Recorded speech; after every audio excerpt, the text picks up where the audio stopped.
So yes, the two essays today are both about history and Indian.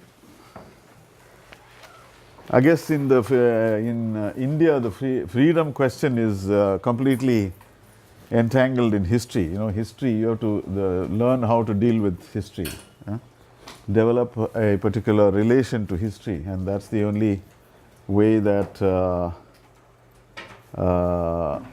you know. And in a way, I have you know, to sort of put it in a psychoanalytic frame. The question of history is like the subject who keeps repeating their narrative, you know, repetition as a.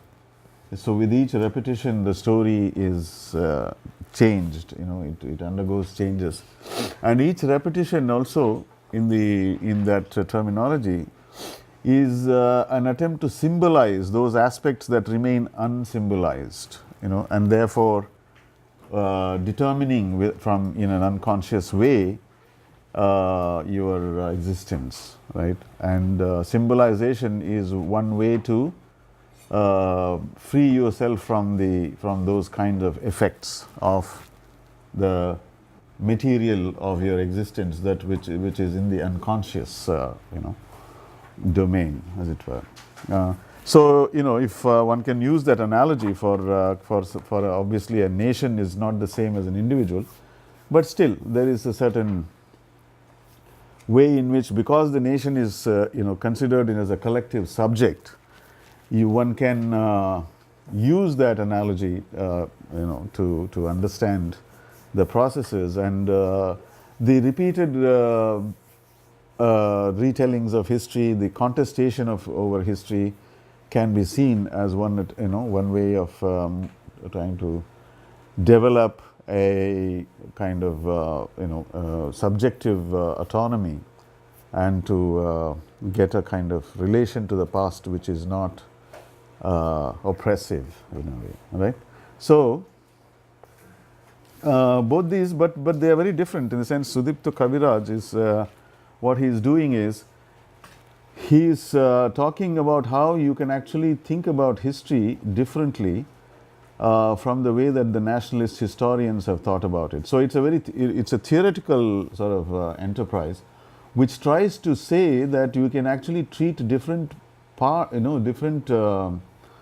moments of modern Indian history as without making them into a kind of teleological narrative, without imposing a teleology on them, which means that effectively what it suggests is that the nationalist historian does is he looks at the 19th century, early 19th century, and they will try to see that it is somehow already leading up to the nationalism of the later period.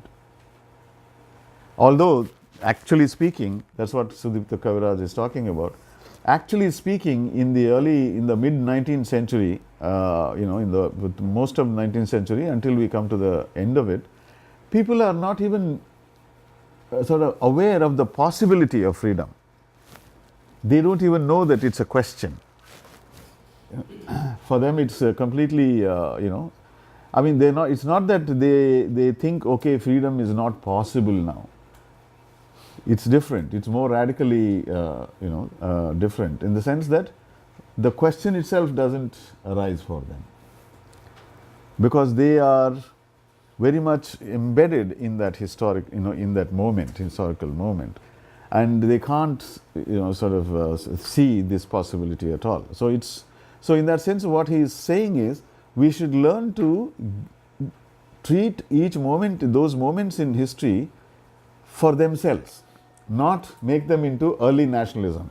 You know, like it was, there was an incipient nationalism, there was a beginnings of nationalism, then it slowly evolved and became, you know, national movement. That kind of a narrative which makes every element of the past somehow a part of the present history, you know, how we understand history.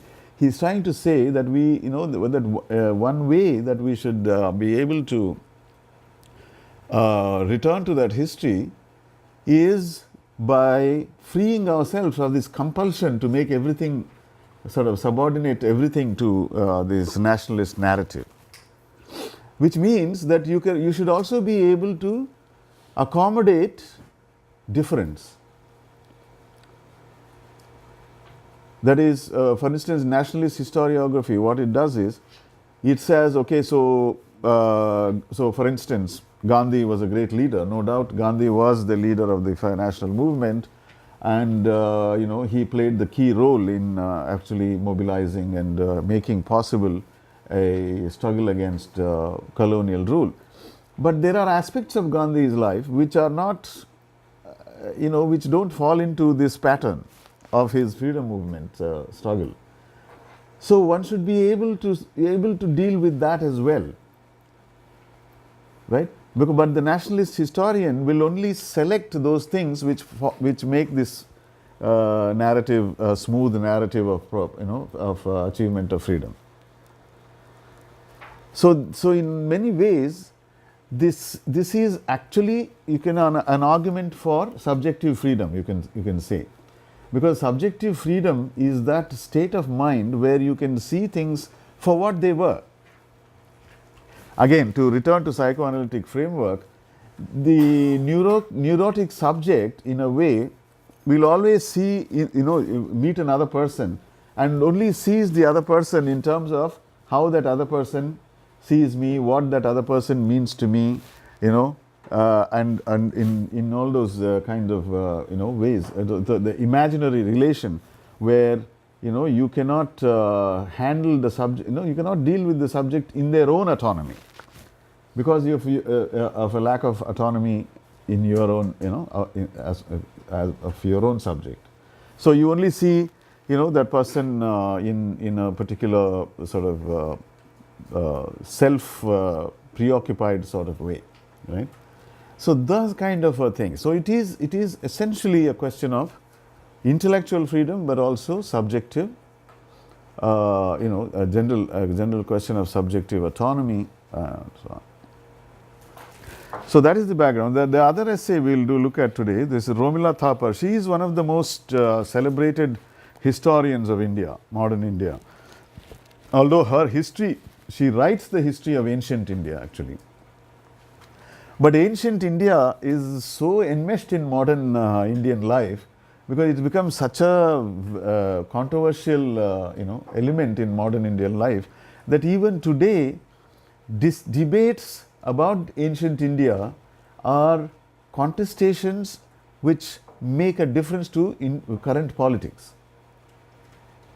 It's not like you can say ancient, something that happened 2000 years ago has nothing to do with what we are today. There are arguments which say that is, we are still living in that world which was, which existed 2000 years ago. That we are still continuous with that world.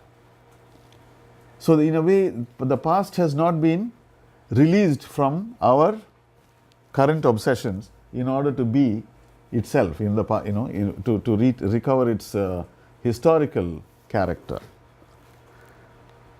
So, for instance, one of the interesting things that happened in Supreme Court, not Supreme Court but the High Court in one of the provinces, is that there is a text of the Constitution which was written up, like the whole, it's like Constitution is, there's one original text, which is treated as somehow a sacred sort of text of the of the nation, the original. So for instance, in America, in Washington, in one of the museums, you can see the original Constitution put in a glass case and opened on that page which says, "We the people of the United States," and so on. Similarly, a sort of copy was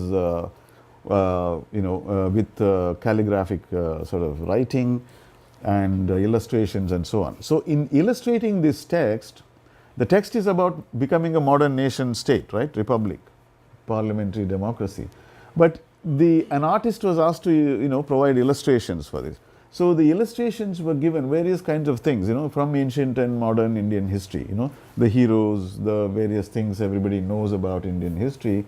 So among those illustrations was the story of Rama, the God, the Ramayana, the hero of Ramayana, who is also worshipped as a god. So somebody went to court saying that the Rama is a historical figure and a constitutional figure, and on the basis of the existence of illustrations in this text, the judge actually passed a judgment saying Rama is a constitutional figure.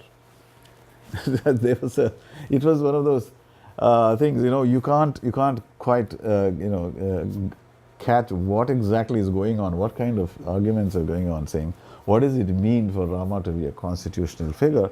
But effectively it means that somehow Rama of mythical past, nobody knows exactly what date Rama, everybody knows that he is a historical figure who has become mythologized and become divinized, but nobody knows the exact time. But this judgment is like, it's as if Rama has become an element of our modern constitution. So there is some way in which he is a legal entity in the in the present world, that sort of thing. It's so you can see how the past has been so completely continues to be entangled in the conflicts of the present, right? And that's one of the things she is dealing with, because she is dealing with the problems of political intervention in history writing. How historians are not allowed the autonomy of writing history, but political pressures are brought to bear on what is history, what history should be taught to children, and so on, right? So that's the next article, but we will. Kaviraj, Imaginary Institution of India, and he begins by saying that it's that India is an invention of the nationalist imaginary of the 19th century. So it's a very modern concept. It doesn't exist before the 19th century. And he also says it's one among several possibilities.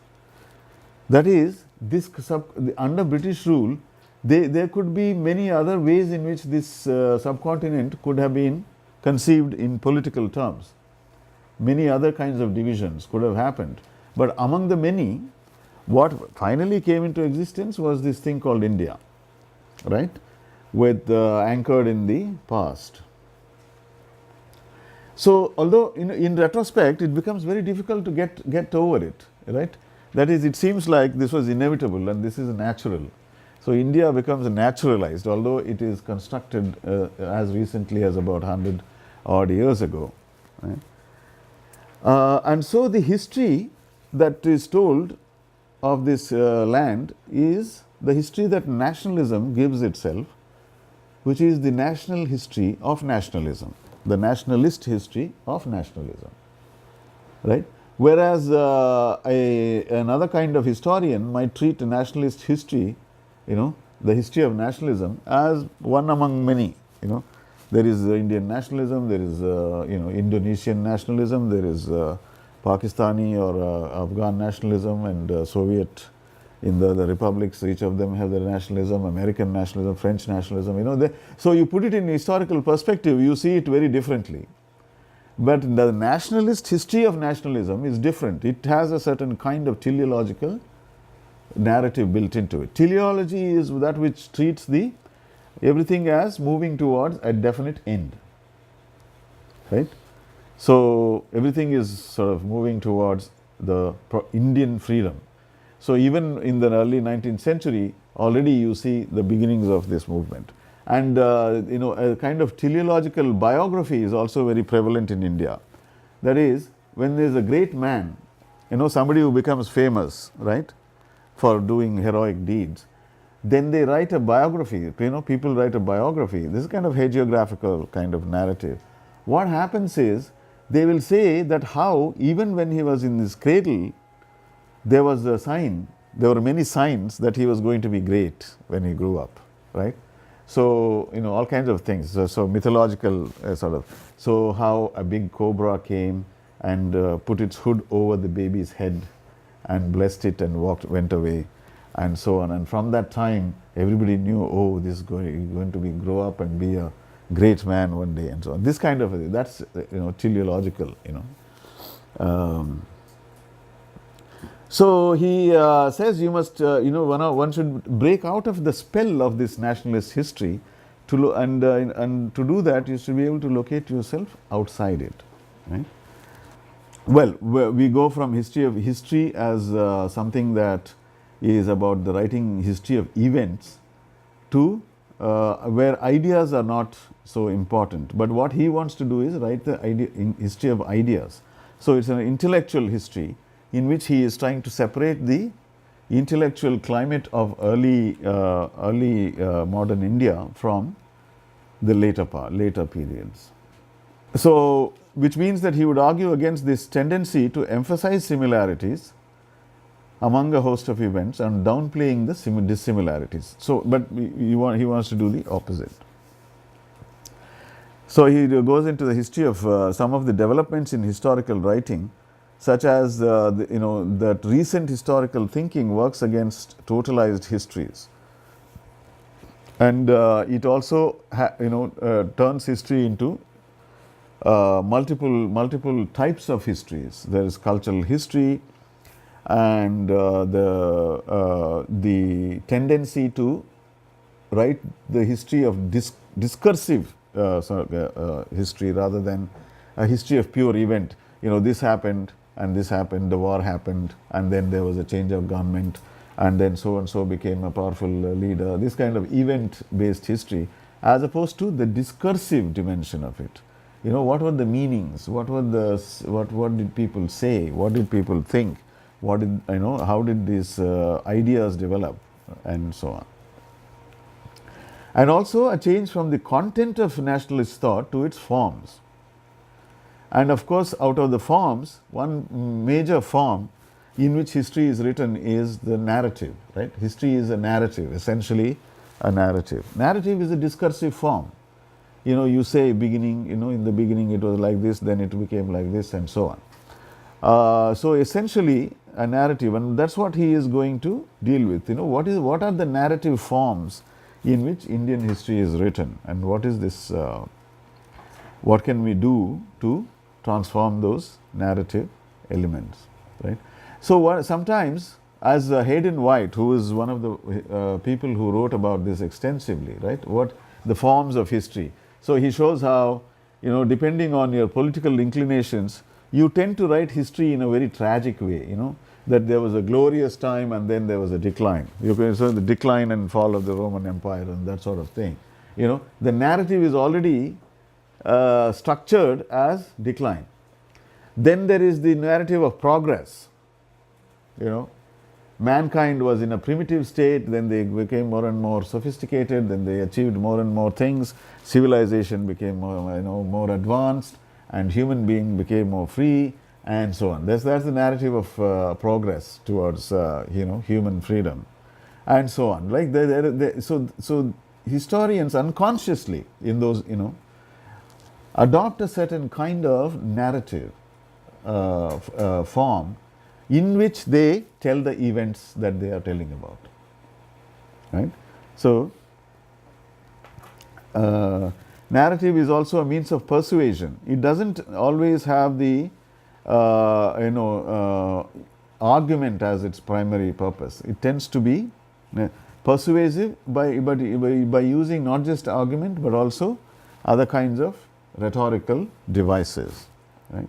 And there are, of course, the difference between histories which are sanctioned, say histories which are specific, the state history. If the state appoints a historian to write the history of the state, it's going to have a particular character, as opposed to the history written by a critical, dissenting kind of historian. There's one wonderful book of American history. It's called A People's History of the United States by Howard Zinn. it's one example of the kind of counter in a history that is possible. His way of telling the history of the United States is completely different from how the American state would tell that history, right?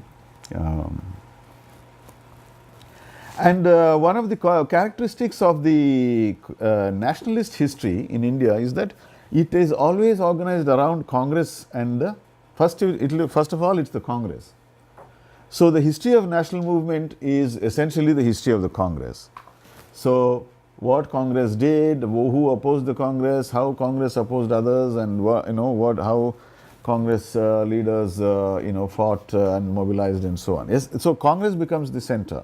And further than that, the Nehruvian stream is the axis also. That is, in independent India, Nehruvian, so Nehru period is somehow seen as the period of maturity of the freedom struggle and the national movement. So everything is told with Nehruvian sort of ideas and Nehruvian model of nationalism as the ideal model. So Nehru is the great model for everything. So what are some of the problems behind this Nehruvian model and the Congress model of history writing? What it does is it sort of suppresses the communal, the religious, the regressive forces. It doesn't, so because it wants to, how do you deal with the fact that in this history of nationalism, there were people who were rabidly anti-Muslim or anti-Hindu, or leaders who were very powerful and who instigated communal violence and so on. How do you deal with that? It can only deal with that by saying that is the bad part. But it cannot treat it as a formative part, because if you want to understand your history, then you have to know how that also is a part of your history. Because this history of nationalism is not an integrated history where Nehruvian model serves as the dominant and everything else is evil and negative and so on. You have to be able to write a broader history in which you have to treat all the different elements with the importance that they might deserve. Because your purpose is understanding. Your purpose is not to...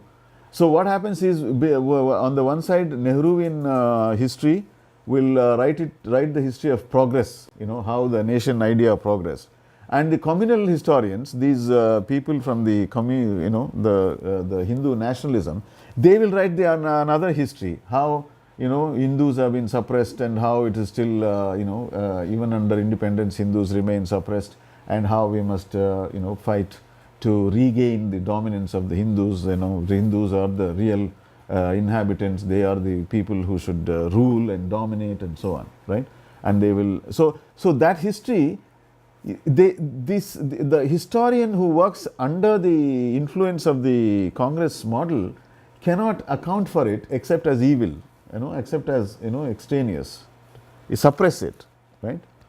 Because it somehow seems to be not genuinely nationalist from that perspective.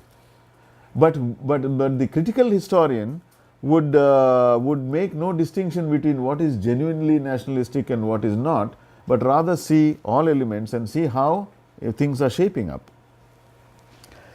So Kaviraj then presents the idea of anachronism, right? The anachronistic sort of element in history writing. That is precisely the idea that the past is somehow already contains the seeds of the present. So finding in 19th century something which cannot have possibly existed then, right? Which is this kind of nationalistic thought, right? So in this anachronistic view, the Whiggish view as he calls it, the past is already appropriated. The conceit of the present, the inability to see the past in its own terms, which requires distanciation, is what anachronism is. It is a belief that the only function of the past is to produce the present. For a nationalist historian, what is the question that the nationalist historian is trying to answer? How did Indians win freedom, right? That is, how can Indians best defeat and remove British rule? But the problem is with when this early moment, the point is that they did not have such a thought at all. They did not have those questions at all. The conditions of subjection is taken for granted. It is a kind of a priori of their thinking. It's not something they will be able to treat as a question. The end of colonial rule is not even a question in their discourse. So anachronism, he says, distorts our judgment by assimilating this early discourse to the later one. What can nationalist, there are two questions. What can nationalist discourse be about other than the end of imperial subjection? How can we tell if a discourse is nationalist unless it pronounces that elemental defiance? This is a problem. That is, how do you write nationalist history? Do you only write about that part of history where people said, we want a free nation? Or can you see even earlier elements as being important?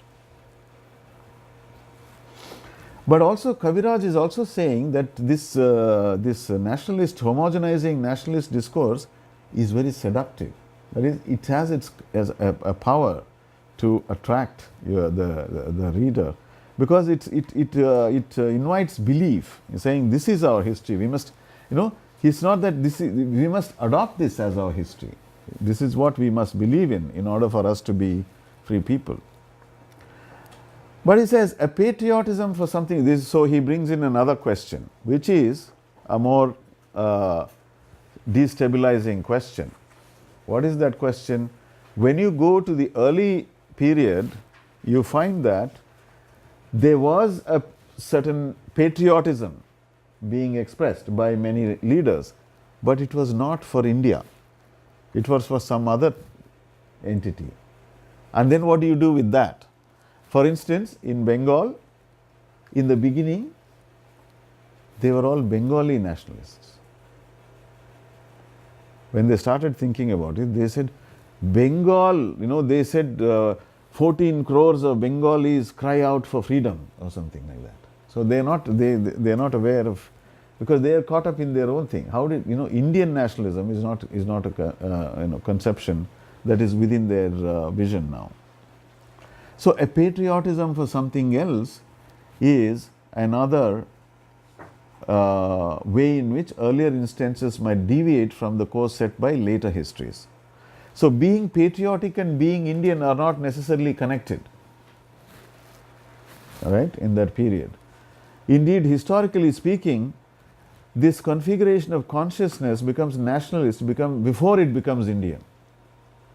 So here is a paradox. The Indians in the 19th century, they became nationalist, but not Indian nationalist at that point. They were Bengali nationalist or some other nationalist. So, Indianness comes later. But what anachronistic thinking does is, it pretends that Indianness is an identity existing from immemorial times. So this happens even in Nehru's text. We saw in the autobiography, and in Discovery of India and other texts written by Nehru, he will say that Indian nationalism was there long ago. It has been built up over centuries, millennia, different people and so on. So it cannot account for this particular, fact of history, that in the 19th century, as recently as the 19th century, people were Bengali nationalists or Kashmiri nationalists or some other nationalists, but not Indian nationalists, right? Then Kaviraj gives a comparative, takes a comparative look at Italian nationalism. And this is for two reasons. One is, of course, that Gramsci is the one who is being cited here on Italian nationalism. And Gramsci is a very important thinker for all the subaltern studies people, including Kaviraj, who was an early subaltern studies member or contributor at least. Gramsci, and for the other reason that Italy has always been seen as somehow similar. The experience of Italy and the experience of India have been seen to be similar. Because Italy also was fragmented, many princely sort of formations were there. And the history of Italy becoming one nation is a fascinating kind of history. They had this whole history of unification, Garibaldi, Mazzini, and where of course it was much more sort of civil war like situations for armed struggle and all that. But there is the various the fragmentation, the diversity on various fronts. Italy's history has been seen by many people, including historians, as somehow having many parallels with Indian thought. And the same thing with Italian nationalism, that it tries to claim a continuity from imperial Rome onwards, right? From the time of the empire, Roman Empire, to the present, as if Italy was always one, and so on. And we know very well that from for instance, Dante, in that fragment that he wrote, which is so important, in world history in a way, the eloquence in the vernacular is a very short text, in which he actually talks about the need for the dialects, the languages of Europe. That is what he calls. He makes a distinction between grammatical and non-grammatical languages. Grammatical is Latin, obviously, in that period. Non-grammatical is those languages that prevail among the people, but they don't have grammars. They are not standardized languages, right? So a standardized grammatical language is a language in which you run the administration and you write literature. Whereas the people's languages are very ill-formed. They don't have any stable form. See, unless you write the grammars, dictionaries, and literature and so on, the language doesn't get an objective form. It keeps constantly in flux. You can never capture it as in an objectified form. So in this fantastic text written in the 15th, in his century, Dante actually talks about, that is the time when the Roman Empire has collapsed, and there are all these fragments of, principalities and so on, small things developing. He says that the Italian, he talks about the need for the languages like these new Italian language and so on to grammaticalize themselves, to become, and he talks about how, he tries to show how there is eloquence in the vernacular. Eloquence means literary capacity, expressive capacity. So he proposes, that it should be done. But it's interestingly left a fragment because, as one historian says, he decided, after writing this essay, he decided at this point, middle point, that there's no point going on writing this essay. You should just do it. So he just puts aside this half-written document and starts writing in Italian. And so, it's in a way the beginning of Italian literature. So that kind of a thing which shows that there is a history to it, but it's certainly doesn't go all the way back to imperial Rome. And also, even that Italian was a restricted thing. It was not spread all over Italy. It was a small area, and so in spite of these parallels, there are the fact is both are very recent. Continuity, Gramsci says, there is no such continuity as nationalists claim. Affirmation of continuity is only rhetorical, and it aims to create something that does not exist. And this is true of India as well, says the Kaviraj. Any attempt at a generalization of past principle is impossible. The discovery of a national community. Intractable modernity of national identity troubles early thinkers.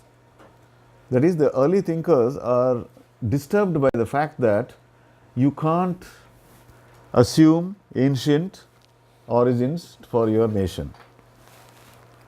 They can't handle the truth. They struggle to somehow get over it, trying to somehow deal with it in such a way that it just can be managed and suppressed, whatever. What they cannot deal with is that colonialism is a precondition for our national consciousness. There is no national consciousness without colonialism. This bothers them a lot. So, in other words, the responsibility is born before its agent. What this community will be is a matter of dispute, equating the political and the nationalist, repression of other narratives. That is, in order to do this, to somehow make it seem like a continuity, it has to repress other narratives. So, his idea is that early nationalism is a form of consciousness or a discourse. You can see that he is using both consciousness and discourse. This was written in early 90s when this whole theoretical language of the discursive is still new. So, in intellectual history, until the theories of discourse came into existence, people talked about consciousness, false consciousness, then consciousness as the site of ideology and all that. It's only in this period that the theory revolution happened. Theory introduces the term discourse, and discourse sort of eliminates the idea of consciousness, because it says there's and the Freudian ideas and so on become. So you can see the historicity of this text itself. It's a text which is still struggling between two paradigms, the consciousness paradigm and the discourse paradigm. It actually uses both, in a way. Not nationalist, but anti-colonial. So this is what is his first proposition. Is early Indian thinking in this colonial period was not nationalist thinking, but anti-colonial thinking. That is, they were anti-colonial. They were struggling. They were aware of the injustices, and they were opposing it, but not from a nationalist perspective, because they still didn't have the means to articulate it in a nationalist terms, right? So then he also introduces a certain kind of affective dimension to this difference. He says, as long as they were not nationalist but anti-colonial, they had this melancholic feeling that they needed something, but they were not able to say it. So he says early thinking in Bankim Chandra Chatterjee is the one example he gives, tends to be melancholic because it doesn't know what it wants. This is it's kind of vaguely reminiscent of this this Asterix comics. They do all kinds of funny historical things. So in ancient Gaul, there is this man who has his hand in his lapel, in the coat like this, and he wears a funny hat, and he keeps thinking, he looks like Napoleon basically, and he is very unhappy because he lacks something. So this kind of anachronistic placing of a Napoleon-like figure in ancient imperial, in the Roman times. So this is like this person, these people in early nationalist, early colonial India were depressed basically because they didn't know how to articulate their things. So what he is also saying is that once they begin to articulate it as a national demand for freedom, a struggle for freedom, once they know what they want, it becomes an optimistic discourse. It starts to have positive quality to it. It's more joyous as opposed to pessimistic. But at that time, in this melancholic era, when they have the feeling that colonialism is an evil, but that it cannot be defeated, the melancholy does not turn into optimism before it changes into nationalism proper. From being a negative reaction to colonial power, it turns positively into a consciousness of a new identity. And it's more in the nature of a cultural critique. That is, they are critical of the British, British policies, British ways of running administration, etc. But the pessimism of anti-colonial consciousness arises because of its failure to find an adequate social base for its dissatisfaction and its critique. So what is needed is the production of a we. And who is this we? What were the collective subjects that preceded the rise of Indian nationalism? So this we, that we produce, we Indians, it comes late. Before that, we means some other things, because the Indian we was actually constructed externally by the British themselves. They looked at India. So, for instance, James Mill's History of India, right?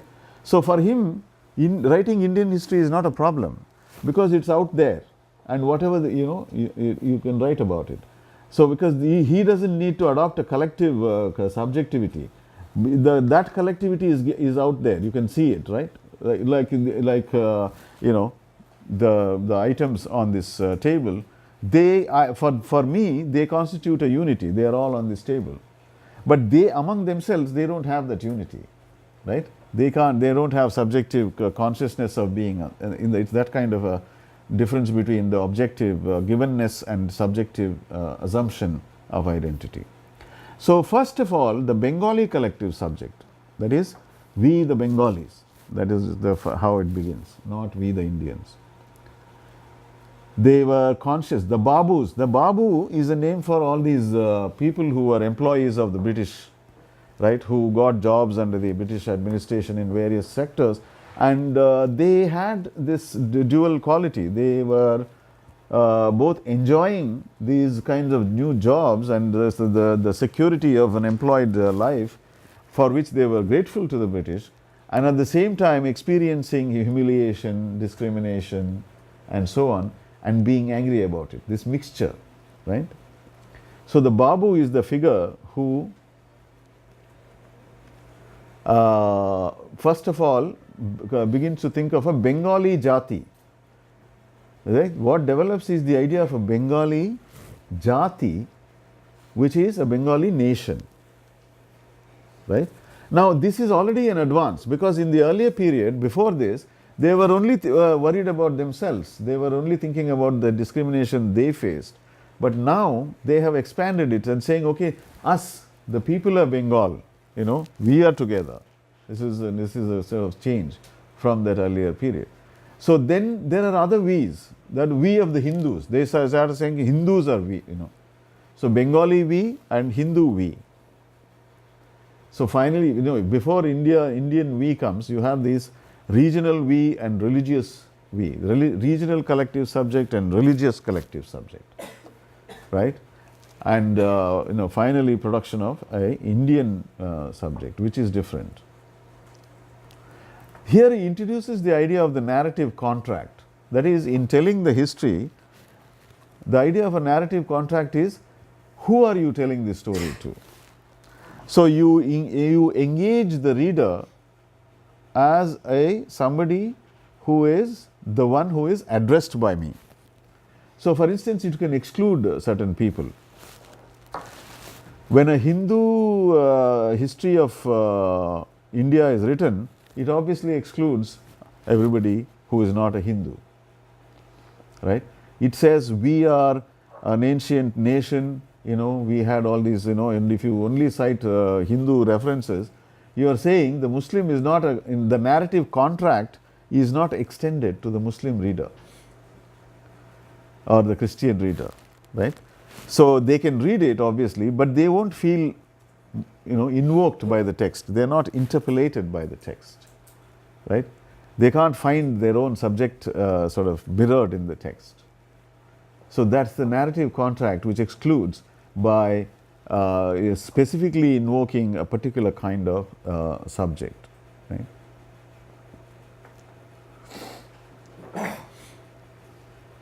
Right. Now, another figure, very important writer on nationalism who is brought in here is Gellner, Ernest Gellner, whose theory of nationalism is the most, if you might say, the extremes of constructivism, right? The constructivist argument par excellence, because practically what Ernest Gellner says is, nationalism is pure fiction. It is an invention, and you can pretty much take any particular piece of land and the people in it, and you can convert it, into a nationalism. Nationalism, he relates nationalism to the rise of capitalism, and the need for particular types of market and other requirements which generate the need for nationalism. And he says wherever it is required by historical developments, it comes into existence. That's it, right? So it's a very functionalist and constructivist sort of argument. It's also very debunking, it debunks the claims of the nationalist history. Because for instance, one question he asks is, how can you write a history of, say India, in which you talk about the history of the empire, the old empire of, say, the Shatavahanas, an ancient empire. How are they part of Indian history? They ruled and went away long ago, 1,500 years ago. So, in what way are they part of Indian history? So this relation between the territory and the subject of history is. How can you write the history of Buddhism as part of Indian history? It has nothing to do with India. India never existed then. Indians never existed then. This is the argument, right? Or the Indus Valley civilization, Mohenjo-daro, Harappa. What are they? In what way are they part of this thing? So in a way, this gap between the subject of a political entity like nation state, who is a new subject, born in modern times, but who tends to want to go back and claim everything that happened in this territory as its own history, which is particularly, for instance, in Pakistan, when Pakistan was created, the ancient Indus Valley civilization sites, the famous sites of Harappa and Mohenjo-daro, where the various the very sophisticated urban dwelling was dug up by archaeologists, right? It was they came into Pakistan. Now Pakistan is a Muslim Islamic state. So how is the history of Indus Valley part of Pakistan? This is kind of question, right? That kind of this is Gellner's point. That Gellner basically his attempt is to debunk nationalist claims to real existence by saying they do all kinds of this kind of thing, and it's fraudulent basically in his language. He says there is it's a fraud that they commit. The construction of the past as history. He says there is something quite false in saying that object X's history can cover a period in which there was no object X. Right? It wasn't there. But obviously, so he gives the example, Shatavahanas and Tughlaqs, appropriating the history. So he calls it appropriation of their history. But the problem, what he points out as a critique of Gellner is, if by that logic, only the Shatavahanas can write the history of Shatavahanas. If you say subjective existence is a requirement, but they are not there, they have gone. Who will write the history, right? And so on. So there is a limit to the how you can carry the how far you can go with the Ernest Gellner's argument.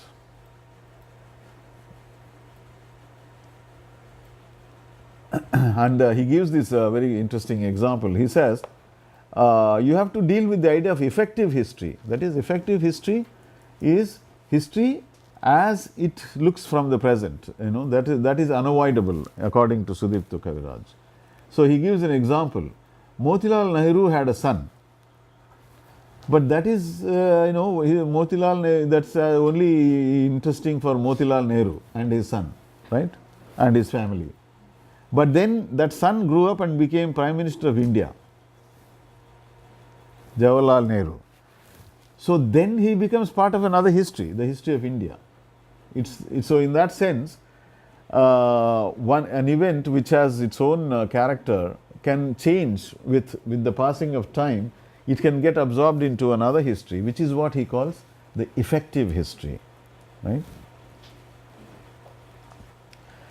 This distinction between fuzzy and enumerated communities is one of the things that Sudipto Kaviraj has introduced into thought, very interesting. And it's kind of related to the Gemeinschaft and Gesellschaft distinction in German sociology, which is of course now universally prevalent.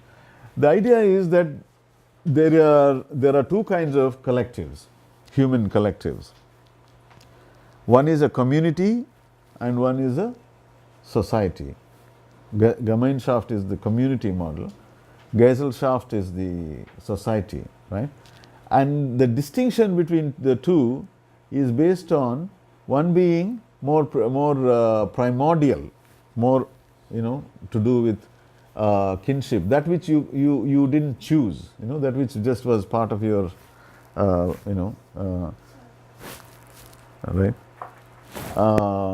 and that which in which human relations work differently. So in Gesellschaft, that is society, there's more rational sort of organization of society, right? It becomes it's more modern.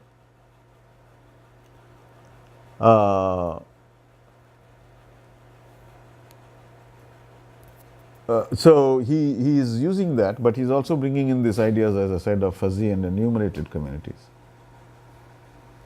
Now, what he is pointing to is that in creating Indian nationalism, Indian nationalists tend to treat linguistic communities as primordial, as if Bengali is more Gemeinschaft-like than India. Right? Bengali is more primitive or primordial, and so the primordial has no history. That's the other thing. Communities, they tend to have evolved in an organic way, and so on. So he is challenging that. He says, Bengali linguistic community or any linguistic community in India has a history. So it itself has a history. It cannot be just treated as somehow a organic community which is different, which is traditional, and only Indian society is modern. Now, fuzzy and enumerated, this is a different logic, related but different. That is, fuzzy means, if you take a caste community, right? People of a caste, they know each other by kinship relations. They may live anywhere. Usually a fuzzy community, like a kinship community, they don't know how many people are there in our community. They don't, this information is not useful for them in any way, right? They only know who are our people as opposed to who are not our community. So when they want to marry or when they want to have some other kinds of relations, they know whom they can and whom they can't approach for that purpose. So this is how they know. They are not interested in how many people are there in our community. This is enumeration. So enumeration therefore belongs to a more modern idea of society. That is, it's a question of population, right? And also the other thing is, fuzzy communities don't know where all our community is. It's not territory bound. You can be anywhere. Like there are many caste communities in India where some of them are living in America, in Europe, in some Malaysia, somewhere else, but they continue to have those kinship relations. So territoriality is not what doesn't matter to those communities.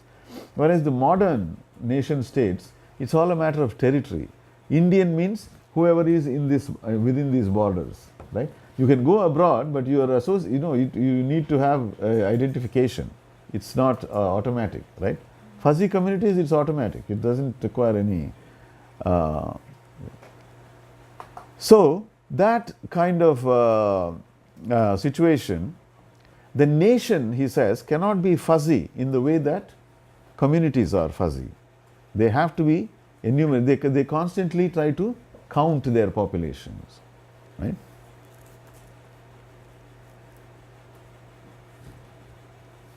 Right. enumeration becomes important, and he gives this example when Bankim in his poem appeals to the Bengali collective subject. He says 14 crore Bengalis, and Sudipto Kaviraj says this is a bit of a slip because they were actually 7 crore at that time. So he says, it's like the reference is to 14 crore Bengali so raising their swords or something. So he says maybe they had swords in both hands or something, because 14 crore is an exaggeration. But exaggeration is part of the poetic, rhetorical diction of this kind of poetry. And so this is the beginning of enumeration, thinking about the nation in terms of the number of people that are there, how strong our nation is. The more people, the stronger it is, the bigger it is, the more claim to national freedom it has, and so on. So again, what he is trying to point out is the Bengalis are thinking through all the stages of thinking about modern nation state sort of requirements. They are even counting their populations. So it cannot be treated as a community in the traditional sense. So there you go. It becomes a new way of being patriotic, which is by counting the numbers and counting yourself among the 7 crore Bengalis, right? Nations possess territories and citizens.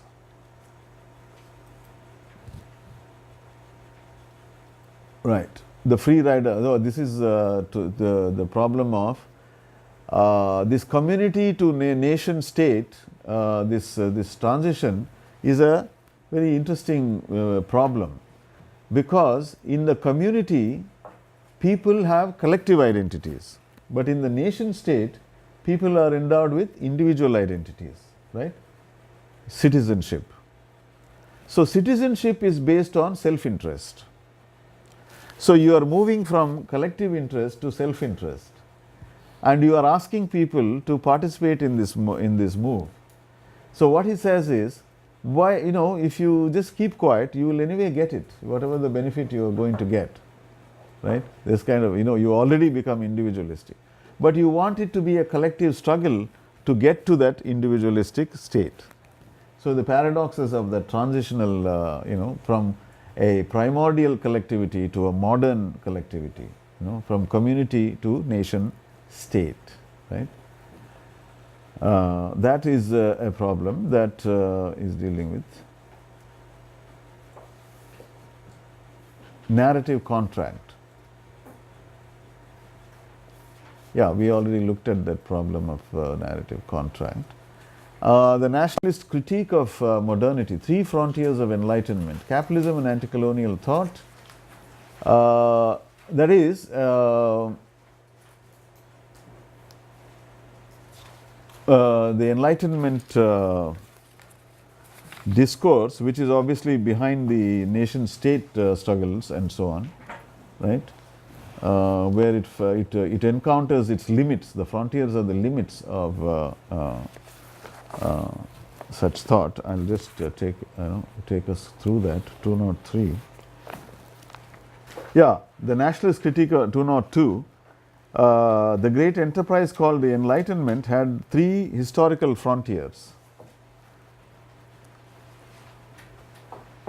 One is an internal frontier, that is on the underside of bourgeois society, between the elites and the productive classes within European capitalism. That is, Enlightenment thought and its sort of campaign for freedom finds its limits in class society. The bourgeois sort of revolution produces a class society in which the distinction between elites and the working class is a limit which it cannot cross, right? Bourgeois society cannot cross. That's one limit. A second frontier is between its victorious colonial power and the people it subjugated, reduced to political ineffectuality. That is, this is also a limit. That is, Enlightenment thought is cannot be put to practice, implemented in the colonial context. The European powers, where they are the children of Enlightenment in Europe, but in the colony they suspend the enlightenment, the frontier, they reach the limit where they cannot, they will not introduce colonial, because if they adopt enlightenment values in the colony, they'll have to go back, right? They have to say, okay, these are free people, we cannot rule over them, right? Because the enlightenment says all are free, right? That's the gist of enlightenment, one of the principles of enlightenment thought. A final frontier is when that civilization itself feels exhausted and has produced an interesting and internal critique.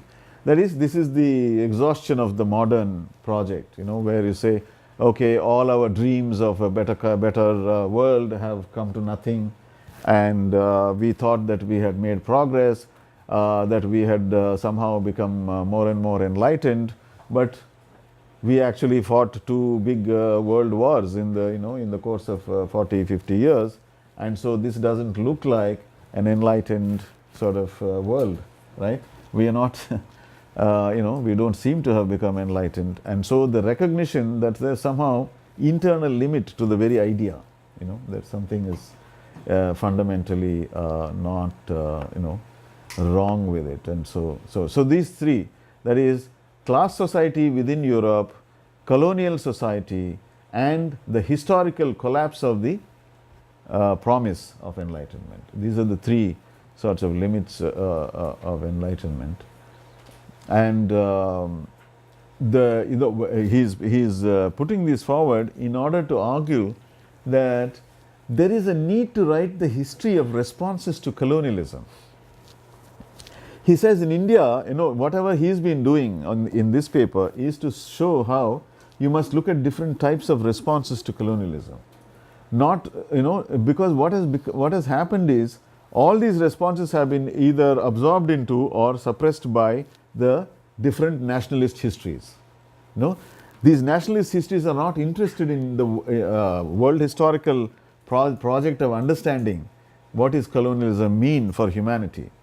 What he is suggesting is that you must do this kind of thing, collect the different experiences of colonialism from different places and the different periods of time, and look at them and understand the history of modern colonialism.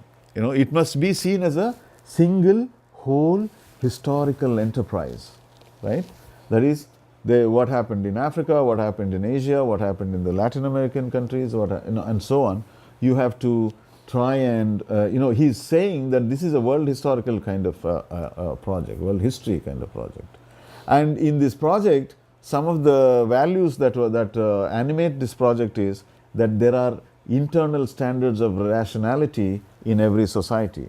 That is, every society has its own way of thinking what is right and wrong, what is correct and what is incorrect, and so on. And these principles will have motivated the people who thought about it and who responded to colonialism, right? They'll have their own thoughts. You have to try to recover them.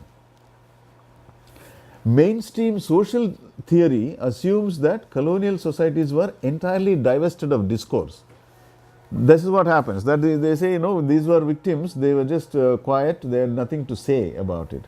But he's challenging that. He's saying they have a lot to say. They speak in their own language. You have to give the language, their own discourse, the due claim to historical existence. He then brings in Said and others, that is the whole post-colonial or Orientalist, the critique of Orientalism, and he gives his critique of it is, that work is good, that work is very important, but he says it is a part of the discourse of Western social theory itself. It's like a corrective within Western social theory. So you are critiquing Western social theory, but it doesn't write the history of the discourse of the colonized.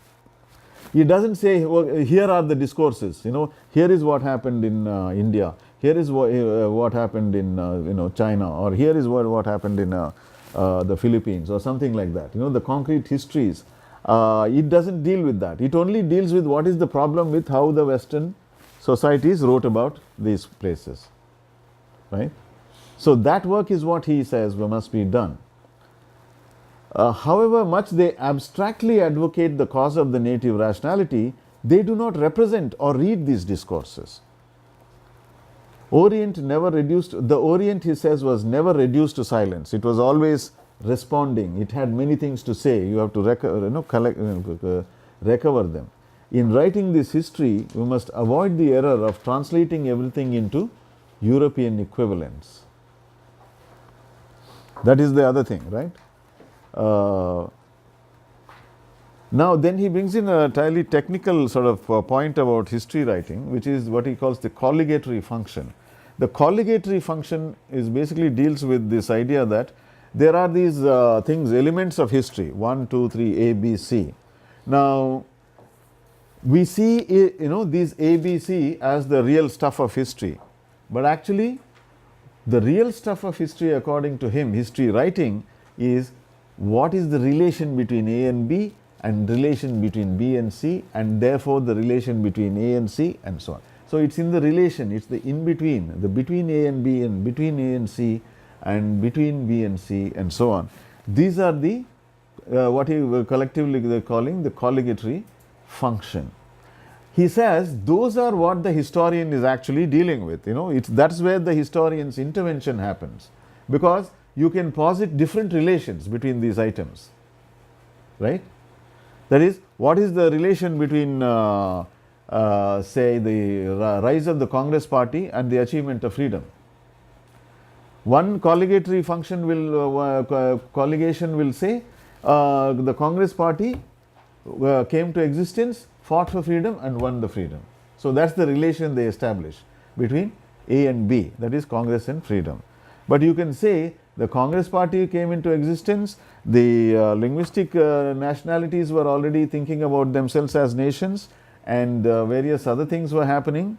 The Muslims were clamoring for justice, and so on, and the Congress was at the center of it, and freedom was won by different means. So you can say, you can actually loosen the relationship between Congress and freedom, but because the way you understand the middle, the causality, the effect, the relation of continuity, etc.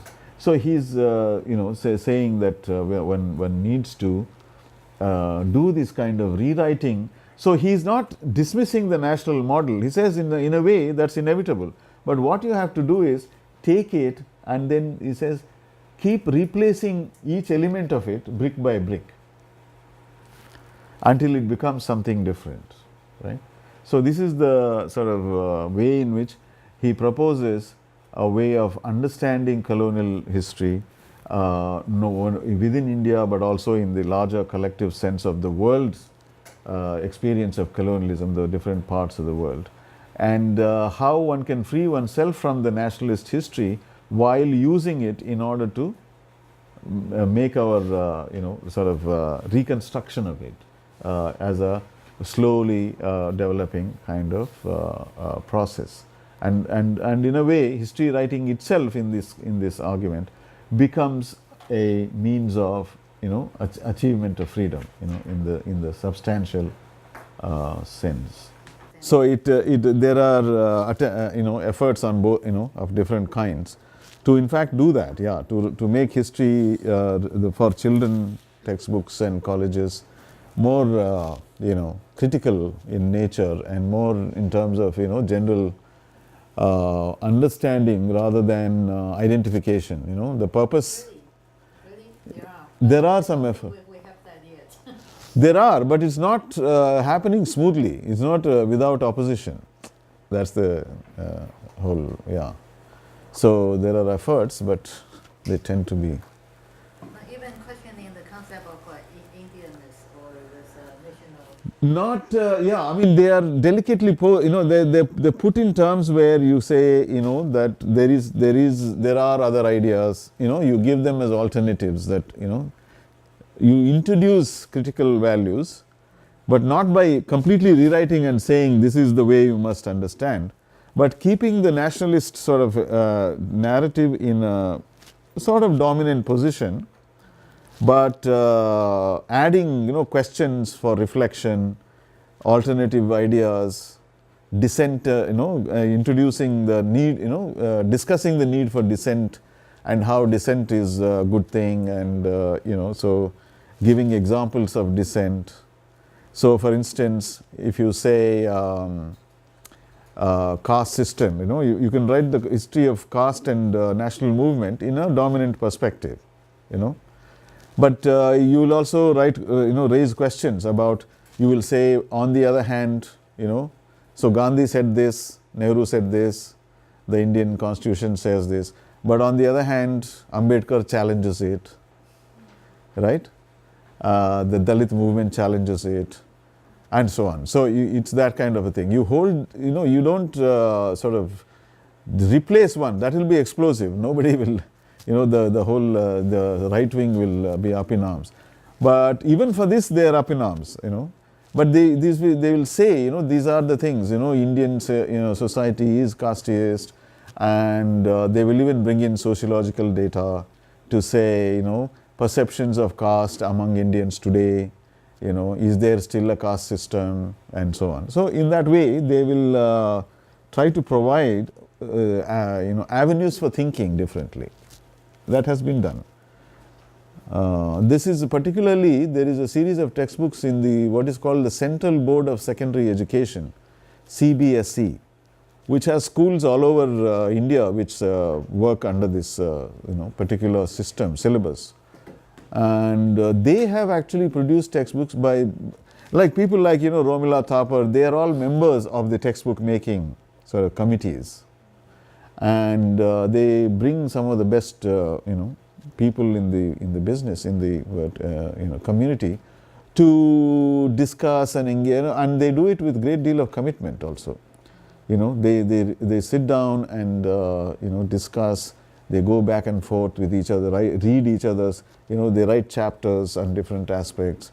They circulate and come up with different ideas. And the latest set of textbooks that were produced, I must say that they are quite impressive. Yeah, I mean, it's the first time that this happened. This would be for 8th, 9th, 10th, 11th, 12th, that secondary school. No, obviously that is a limit it cannot cross. There is no, there's no sort of questioning of, national identity itself as a direct thing. But there are ideas which implicitly question it, in the sense the moment you start looking at nationalism in its historical character, you're saying, why does nationalism begin? What happens to give rise to nationalism? How did it fare in one country or another country? You relativize it, first of all. In those indirect ways, yes, but not directly challenging the very, because that is in one way the problem, is that you cannot not adopt the subject position of the political entity in which you live. To completely want to dissociate is actually an impractical and destructive, self-destructive in some ways, because you debilitate yourself, because it's only by assuming that identity that you can actually hope to transcend or go beyond it, or in other ways challenge it also, right? Yeah. So in that sense, yeah, I think that's also one point that Kaviraj is making, that you cannot do away with the national narrative, because it has a constitutive role. Yeah. That's Yeah. true. That is a so-called nation could be redefined in a Right. different way. It's not from certain beginning origin and then. Right. So these fuzzy communities is interesting, very interesting. Right. concept. Yeah. And also it's formed by different movement of migrations and integrations and mingling with different tribes. Yeah. Yeah. Mm. But these two essays, they obviously talk on different levels, but are they addressing the study that did not produce textbook, right? These No, are no. more like historiography. This is true. Yeah, this is Romila Thapar is talking about the textbooks and other practical matters. Kaviraj is talking more in terms of what historians should do. and theorizing the task of history writing, challenges of history writing. Right? I'm not sure I perfectly understood, but when you say like we should, the historian should compile a single whole historical enterprise starting from anti-colonialism. Yeah. Is there not the same risk of anachronism actually? Like, because it's taking the whole colonial Okay. version and taking it as a whole. I mean, it's symmetric as a colonial, so as you know, there is the same risk of anachronism. Yeah. From the present of the post-colonial countries and putting them all together in the same. Yeah. That is an interesting point. Yeah. Then the question becomes whether an object, it becomes a theoretical question. Can you actually construct an object of study called modern colonialism? So it becomes, constructing an object of study need not be anachronistic or teleological or anything, right, in itself. But you say capitalism, for instance, it is not a natural object. It doesn't exist as a, objectively, but one constructs it, right? One says there are these kind of sets of phenomena, right, different things, which go to make a system of economic production and social organization, which Marx or some people would call capitalism. But there is no objective existence to capitalism. But then it becomes a object of study, and it applies as much to what is happening in Europe as to what is happening in Japan. All are capitalism. The concept will then claim certain aspects of the world, saying this is what's happening in the Caribbean, in the sugar plantations, was also part of capitalism. In the slave trade, the slave trade is part of capitalism. The industrial revolution is part of capitalism, right, and so on. So it claims a certain thing, a certain number of things as belonging to this conceptual frame. In that way, I think he is suggesting we know colonialism, that there is a distinctive historical period of modern colonialism, which is different. That is, it is not like like in the Roman Empire, the Romans occupying imperial Rome, having empire, which was a different order. The things are not the same. In the modern period, this coexistence of colonial expansion with capitalistic development and nationalism, etc. These is a cluster of concepts which we put together. So what he is then saying is it possible, just as we say capitalism and include something from Japan and China, and we say state capitalism, we say bourgeoisie and so on. Similarly, is there a possibility of constructing an object called modern colonialism, which can look at, say, British colonialism rule in India, French or Portuguese or other colonial rule in Africa, or Dutch colonialism in Indonesia, as parts of a world historical sort of development, is an object. So it does have the danger, I think. I mean, in the sense, it is susceptible to all those dangers of anachronism and teleology, but not by definition, I would say. I don't know. Huh? Yeah, for sure, but it's like that's a tension because for me, staying the same frame in a way, like taking an anti-colonial as you'd have colonialism and anti-colonialism, so both are symmetrical. So I think anti-colonialism as a subjective subject of history has these dangers that you are talking about. But constructing colonial history as an object may not have the same, danger. In the sense that if you say write the history of anti-colonialism itself, right? Yeah. That and therefore commensurate what happened in Africa and with what happened in India or Indonesia or somewhere else and so on, then you might be far more vulnerable to those charges, right?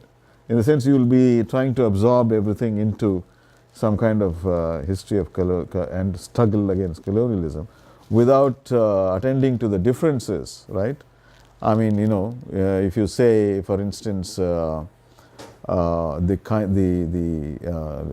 Leopold Senghor's ideas about the African, the essentialistic, theories that he proposed, and the more civilizational claims of, say, Hindu nationalism, Indian nationalism, and so on. These are not commensurable, right? They're different sort of. They have different logics of operation, and so yes, in that sense, so trying to produce a collective subject for anti-colonialism is a dangerous, has this danger.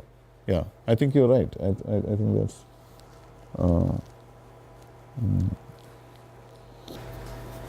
He's opening this process. So in other words, it's not nationalist but anti-colonial. So it is a step. Yeah. So historically, at least he's trying to suggest that anti-colonial emerged earlier than the nationalists. Right. And so, see, radical, these two do not have to be, how should I say? One can be anti-colonial, but not necessarily. Not necessarily nationalist. Yeah. I mean, in that sense, yeah. There were people in Britain who were anti-colonial, like Edmund Burke being the great example. In the sense that the very idea, opposing the idea of colonialism, but in Indian case, it's from a subjective point of view, as the experience, of colonialism. You oppose colonial, discrimination. Right? But like this is an important, how should I say, methodological move. Then what would be the consequences? Then you would go on have to pinpoint certain movement earlier period actually cannot be counted as nationalist movement. Nationalist movements, yeah. And then certain figure maybe eventually do not necessarily turn to be in the nationalist camp, right? In actual history, how has it been written in the Indian nationalist movement context? At least this is what he's suggesting by implication, that, right? To be what? To be the actual history. If he is writing this, okay, he would have to tell us, right? Then who was the anti-colonial move, but then refused to be sucked into nationalist movement, right? No, yeah. No, what he is suggesting is not that it was deliberately avoiding nationalism.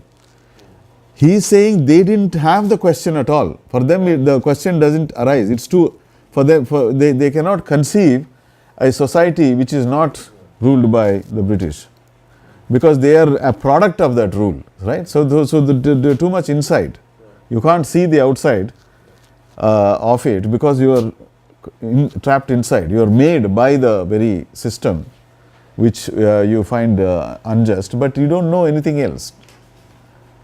So in that sense, it's the lack of awareness of even the possibility of nationalism, because what he's saying is nationalism is not there naturally occurring in their heads to suggest itself. So is in actual history the birth of nationalism has to be in the name of India? Yeah, I mean Indian nationalism. Yeah. So because see what he is assuming the Indian nationalism because that is what has triumphed. That is what has become the reality, right? India has been formed as an independent state. So Indian nationalism is the given. But in the context of Indian nationalism, you want to look at history and the many differences, divergences, etc. in that history in a way that nationalist history denies or suppresses. What were the choices besides India? Had this been dominion status, for instance. Dominion status would be like what Australia or Canada, right? They were, even now I think they are they have the queen, on their currency notes, on their stamps, etc. They still have the queen. So they are supposed to be technically dominions, independent, but under the overall sort of symbolic, sovereignty of the. So what I mean is, besides the name of India, there are also 2 or 3 choices. No, that is like Bengal, because the Bengalis didn't initially think of themselves as Indians. Right. They thought we were Bengali.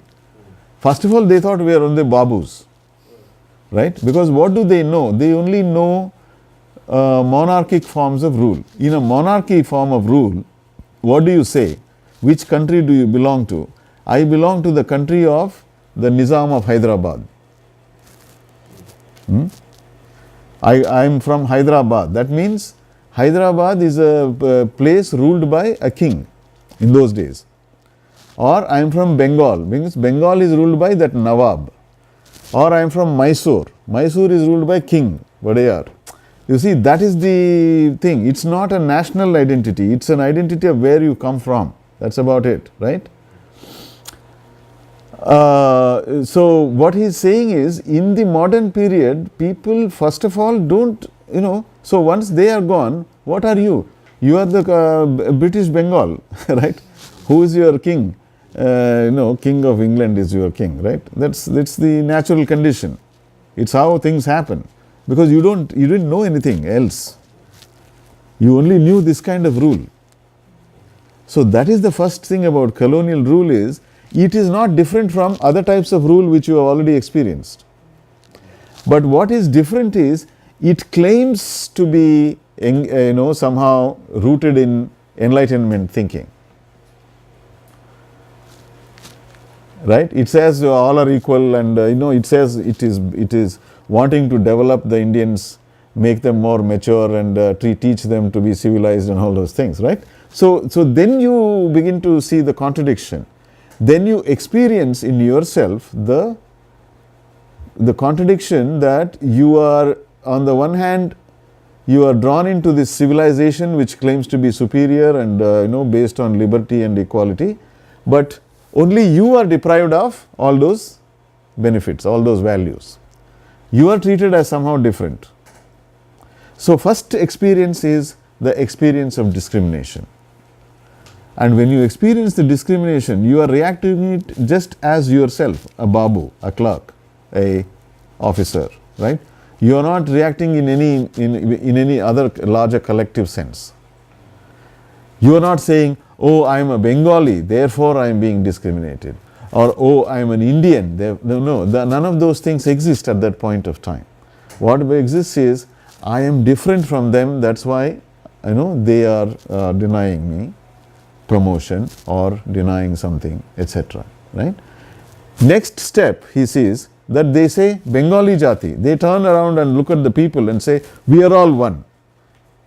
They start adopting the masses whom they never thought of as part of their community, because they always thought in terms of their own caste community. They never thought in terms of the larger community. But suddenly a larger community comes into existence. Bengali nation. So they are talking about Bengali nation. And then in due course, it becomes possible to talk about Indian nation. Right? So these are historically different developments which cannot be subsumed. So he says he is trying to separate them, saying what was characteristic of that time, what were the limits and possibilities of this time, and what was the final nationalism, Indian nationalism, and so on. So create articulation between them, not continuous in the way that nationalist historiography treats it. Because, for instance, the Burma, Burma was part of British India for a long time. Then Burma became separate. Because, if the dominion status was a thing, you might even have had Burma, or you might have had Burma with, all the northeastern parts of India in one unit. It's quite possible, because there was nothing to prevent that. Right? These kinds of, possibilities were, yeah. If you put in the second essay in and thinking together, for me, conclusion is very simple. I mean, it's impossible to write any history in this context. Yeah.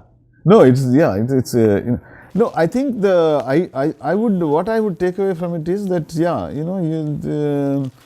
first of all, obviously there has to be a kind of hegemonic state in which dissent is recognized as a natural right of every citizen, right? So, in that context, the intellectual becomes an independent producer of ideas who cannot be questioned for simply producing them, right? That kind of a thing. These are conditions. So, there is always an ideal against which this thinking is going on, I feel. I mean, that's my sense that, because we can go to Romila Thapar, because the whole scenario in which she is talking is actually one of a great deal of contestation between two irreconcilable viewpoints. And the problem is neither of them enjoys complete, dominance. It's not as if it's a minor dissenting view. Both are equally powerful, both are equally powerful in terms of how the people they can attract. Both, so it's like they are not, it's not a minority dissenting view which can be just, ignored or suppressed.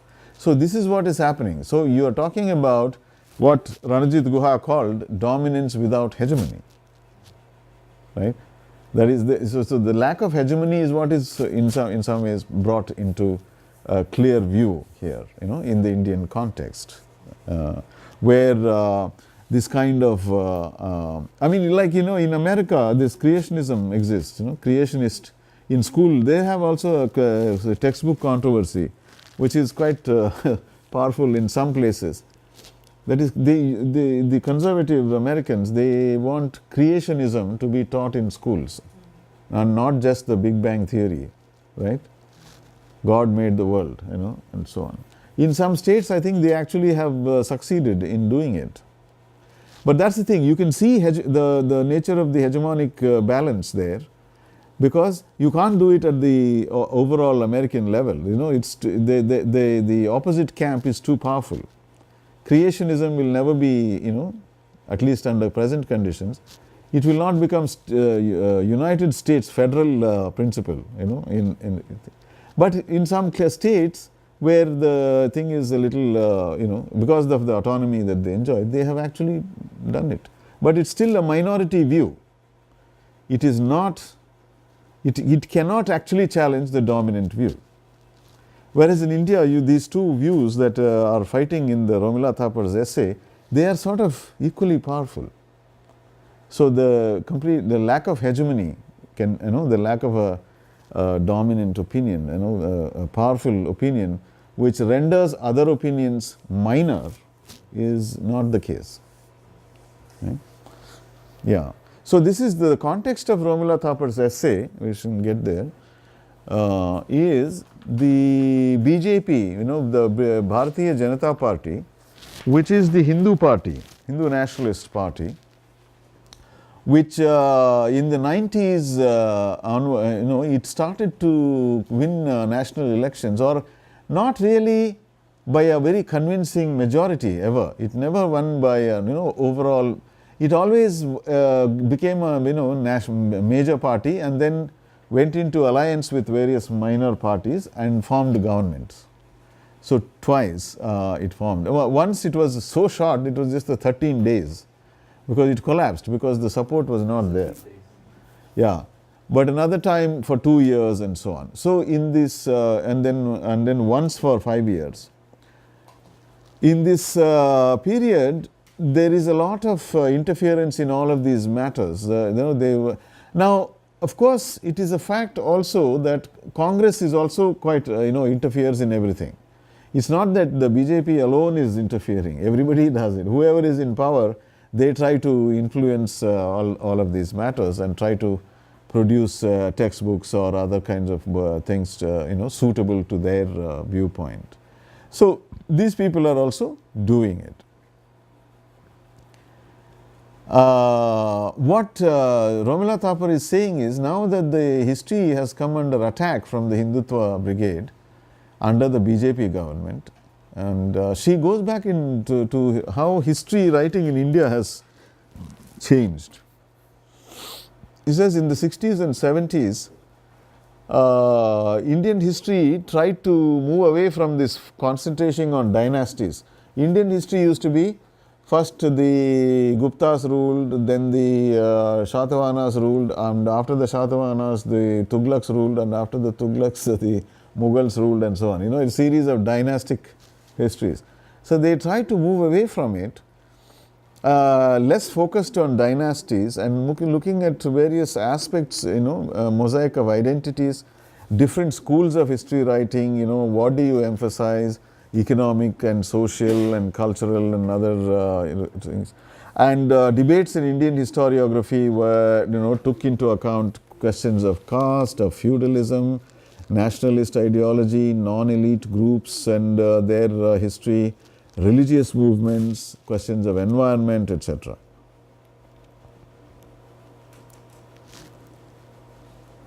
Intellectual efflorescence was sought to be terminated in the present moment. That is, the Hindutva forces are denigrating the independent intellectual political actions, and are interfering in academic matters. And this has all happened since the collapse of since the destruction of the Babri Masjid, the mosque which was destroyed by Hindu mobs. And they now insist on a single culture and history, and they think that by doing this they are avenging historical wrongs. That they feel that Hinduism was overrun by Islamic Muslim invaders, and that it's time to recover it from, back from them, and so on. So various kinds of things. And she compares it even to the episode of the destruction of those Buddhas in Bamiyan in Afghanistan, right?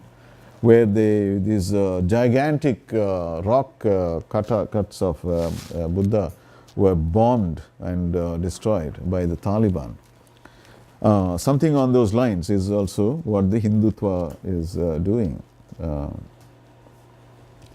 One of the things they do is to say that if there is a history which doesn't suit their interest, their way of thinking, they call it Marxist. So they say Marxist history is dominating and it should be removed. European ideas are taken as truth. James Mill. So in other words, James Mill's history, James Mill History of India, written at the end of the 18th century, was written by a man who never visited India. Basically, and I think we discussed it previously. It's this kind of ideological production which tries to justify imperial rule. But the Hindutva people assume whatever he says about the periodization of Indian history as the truth. And they also assume another thing which the British introduced in this idea, that basically Hindu-Muslim antagonism is the foundational reality of India. That is the defining reality of India, which is, that's what they work with. And they make a number of accusations which Romila Thapar tries to argue against. This avenging history, the vengeful Hindu subjects history of India, which has all kinds of explanations, all kinds of incidents, all kinds of narratives are put out there. One is that Hindus were forcibly converted to Islam. And as far as that is concerned, Romila Thapar's point is, yes, there were some such conversions, but she also says there were others that were voluntary. And among the voluntary things, there were two kinds. One is actually the elite of Indian Hindu society convert to Islam. Rajputs, very high caste people convert to Islam. The Brahmins of Kashmir, the Rajputs of Rajasthan and Punjab and so on, because they want to make alliances with the powerful rulers, who are the new rulers who have come to take power. So they do it out of expectation of gain. And poor people who are oppressed in their caste society convert because they think that Islam will provide them some relief from the caste oppression. Now, of course, that doesn't turn out to be the case, because even Islam and Christianity continue to sort of recognize, not in official discursively, in the theoretically speaking, in doctrinal recognition, but practical recognition. Practically they adopt caste. But that was the expectation, and therefore her point is that much of the conversion is happening with these expectations and not because of point of sword conversion, saying convert or you die or something like that, right? Then there is the question of the destruction of temples. This is another big bugbear of the Hindutva people. Now it is again true that Islamic Muslim rulers' invasions involved a destruction of temples. But it is also true that in that period everybody was destroying temples, regardless of whether they were Muslims or Hindus. There were many kinds of destructions of temples. For instance, Hindus would destroy Jain temples, and Jains would destroy Hindu temples. And in the Hindus, Vaishnavites would destroy Shaivite temples, and Shaivite would destroy Vaishnavite temples, and so on. Now, what she is also saying, historians are saying, is the reason they did that was not in order to desecrate, but because temples were an integral part of the power structure in those days, in the kind of sovereignties that existed in those days, that it is the temples were the treasuries, the money, the gold would come there, the people's contributions and so on, the wealth, they were associated with the wealth, the legitimacy of the kingdom was based on the temple. These were places of great influence on people. So they were ideological instruments, and in order to replace that, to supplant it, people used to, one of the first things many invaders did was to destroy the main temple, and so on. So, but this is not specific only to Muslim invaders, but everybody in those times. There was a general tendency to first, target. It's like, when you say in modern times, what is it, when you occupy, when you take over, you go and take over the presidential office or something like that, right? That kind of and then you take over the presidential office, you take over the media, and then you announce, the new dictator announces, I have taken over, and so on. There are certain institutions which are crucial to this success of takeovers, right? Similarly, in those days, it was somehow the temple was very crucial to this political sort of takeovers, and so on. So she is explaining various aspects, and then another thing that in the Hindutva people argue is they try to subsume everything under Aryan history, Aryanism, because this is again a European idea. This is certain people like Max Muller and so on. They talk about the Hindus being essentially Aryans who came from Central Asia and settled in India and started a great civilization. But they don't take everything that Max Muller says, because Max Muller and other historians have always said that the Aryans came after the Indus Valley civilization had collapsed. Not, but the Hindutva people try to say that Indus Valley civilization is already Aryan, which is completely against all available historical evidence. So this is again ideologically, they want to claim that everything in India is somehow theirs, the Hindus, Aryan thing.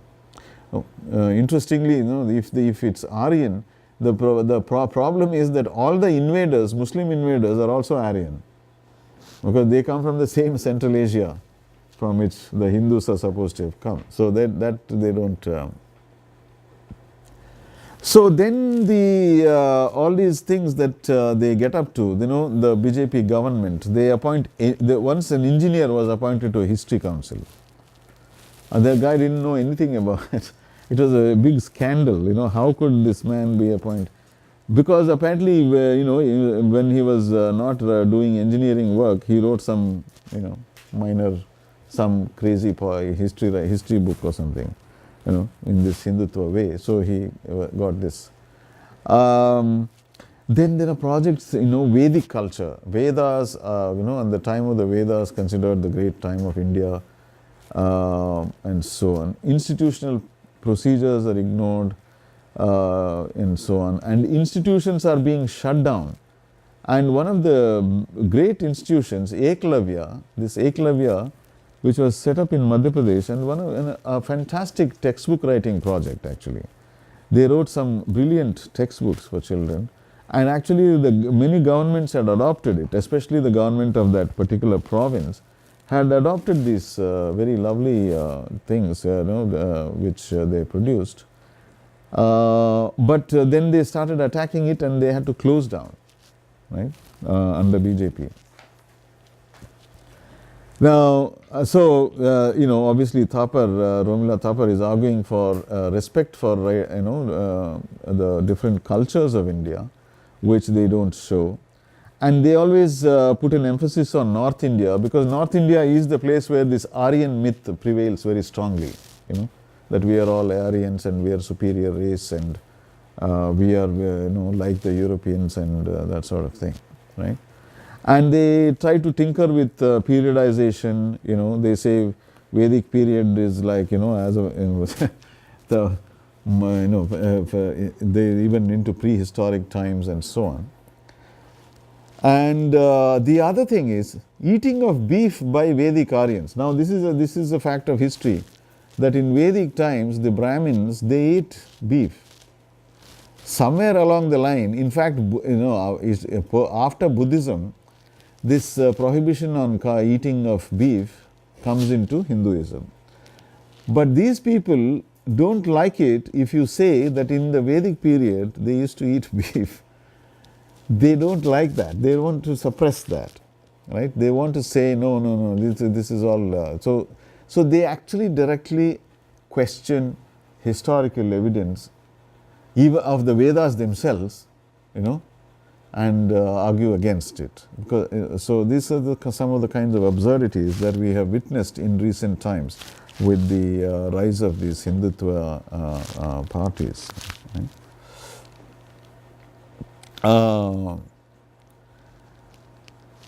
Anyway, so this is the stuff of her intervention, and at this time many things happened. One set of textbooks which they had produced, the more progressive-minded secular historians, was scrapped, and they got other textbooks with all this kind of material to be introduced, and then that had to be again scrapped.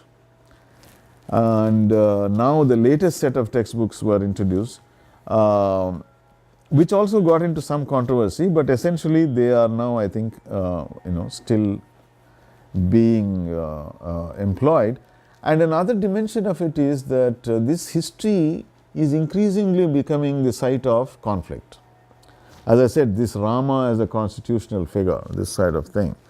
And other things like, at the site of the Babri Masjid, so the digs, they started, So they find some old pieces of old pottery or other kinds of things, or something which was say a piece of some other building, like a pillar from a temple or something, which is employed in the construction of the masjid. And so now history has become such a bone of contention, such a tense sort of thing, that actually speaking, they have insisted to this day, without any evidence whatsoever, that this is the place of the birth of this Rama, this mythical divine sort of king Rama, right? This is where it all, he was born, and therefore it's a sacred place. And they also invented a child, this infant Jesus, this is a very Christian idea, the idea of child God, infant Jesus is worshipped in many churches, Catholic sort of churches. On that basis, they actually invented this infant Rama, Ram Lalla, his baby, as a divinity, because he was supposed to have been born there. And they, so there's a very dirty, history to it, where just after independence, somebody sort of smuggled into the Babri Masjid an idol of Rama and put it there, and then they said, oh, it's it's there, and then the government or some local district magistrate allowed them to worship there. So you use worship as a way of occupation of site. So the district magistrate allows them to worship. So it becomes officially established that there is temple there. So, but this is all done in secrecy. Stealthily you go in, plant a idol, and then claim and so on. So a series of such measures have such stealthy, covert sort of activities have taken place, which have turned that into one of those kinds of things, that as if India's very identity is somehow caught up in that little spot in one province of North India. It's a kind of absurd situation. But interestingly, by contrast, in Indian education after school, when history becomes an optional subject rather than a compulsory subject, once you go into college, you either take it if you want or not. There was a time when history departments were closing down because nobody wanted to do any more history. There's no interest in history. But history as a popular site of contestation, it has become more and more important. And then wild theories circulate there, and this internet is full of all kinds of conspiracy theorists and paranoid characters writing all kinds of things about what Hindus did, Muslims did to Hindus, all kinds of things, and claiming that Indira Gandhi is, some secret agent of Muslim this thing, and all kinds of things out there. So that is one of the things. History is, on the one hand, as an academic subject, not finding too many takers, but as this site of political conflict, it is becoming more and more central to Indian life. That kind of. So it is in that context that history writing becomes, sort of. The historian feels like all eyes on them. Everybody is really ready to pounce on them for anything that they might do. Mistakes, their textbooks or their books, everything is being constantly examined for any violation of this nationalist ideology. Right? Such is the sort of situation in which Thapar is sort of producing. There was in the 90s, after the Babri Masjid was collapsed, there was an exhibition which was put together by some of the intellectuals in Delhi, and which went all over India, so for instance, in Buddhist narratives, see Rama and Sita, right? Rama is the mythical divine king and Sita is his bride, and the story of Ramayana is about the abduction of Sita by Ravana, which is who's a king from another Sri Lanka, they say, but he's from Lanka. Where Lanka is, whether it is actual Sri Lanka, it's not clear. But anyway, so there is that is the narrative. But there are many different versions, and in one version, which is in the Jataka tales of Buddhist tradition, that version gives it as Rama and Sita were actually brother and sister. And in fact, Ramayana has many versions in Thailand and other places, and I think Indonesia also there are Ramayana versions. They all have different stories, where different elements are changed.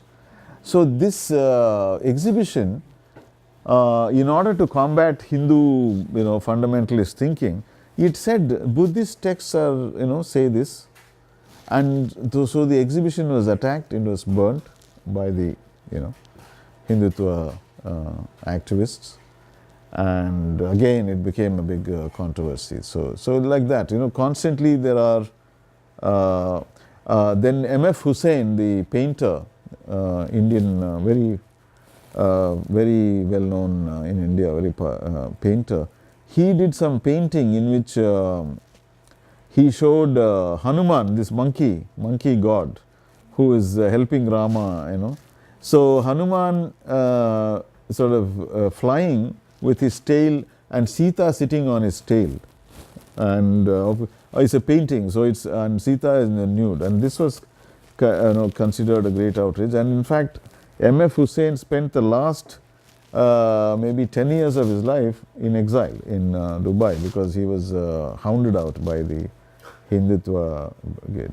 He couldn't live here without being, his life being under threat in India, and so on. So it's been a series of these things, historical things being subjected to a kind of policing by the Hindutva sort of forces. So making sort of rigidifying a particular version and demanding that it be the only version, that there cannot be any other version, or any other details no detail can change. So that sort of is the history of history in India, right?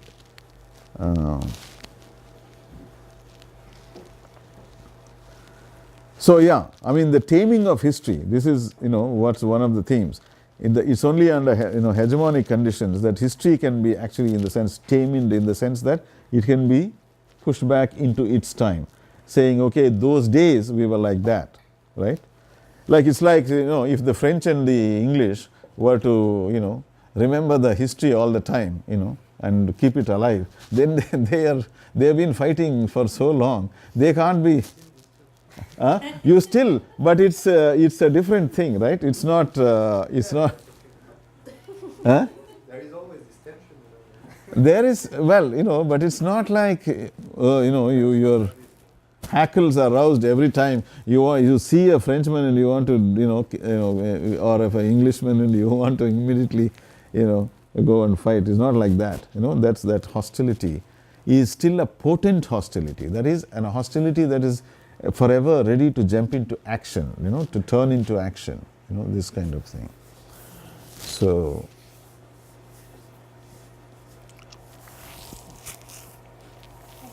just out of curiosity, what about the partition in terms of history? Partition, yeah. Partition of Bengal. Yeah, Bengal. Bengal partition is one thing. There are two partitions in India. Right? The first partition was in the 1905, which was then reversed in 1911, and then the next partition, the one that we all know. The partition, the first partition was interestingly a national moment, a moment for Bengali nationalism, because Bengalis said, who are you to divide us? And it was the time of Swadeshi, this whole armed struggle type of situation, where Aurobindo Ghosh, we saw that the rise of extremism in Congress, right? So in fact, that is why they had to retract and unify the Bengali communities again. But in the same process, what happened is they kept the Bengali part of Bengal together, because Bengal was a province which included other nationalities also, Bihar, Orissa and so on. So, but they separated those and kept Bengal. So it was a moment of triumph of this idea of nationalism. And in fact, it leads to similar movements in other places like Andhra Pradesh, and Orissa and so on, for separate provinces. But the later partition, that is now a history that is still being written. What happened, what exactly was the, and there are so many different aspects of it.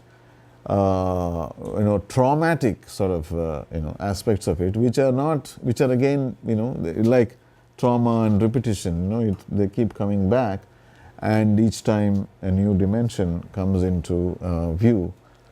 And some of the most recent dimensions are the gender question in partition, the women who were raped and sort of in the partition sort of violence, and their future, right? And some of them are left behind in those opposite countries, right? Hindu women in Pakistan or Muslim women in India, and they somehow survived and led whatever lives they could and so on. And some of them married their the people who attacked them, right? And so on. You can. So then the two states, the Pakistani state and the Indian state, start to, people are demanding that they somehow you should bring them back and so on. And then these, obviously, whatever the oppression may have been, they don't now see that history as relevant to their lives in the present.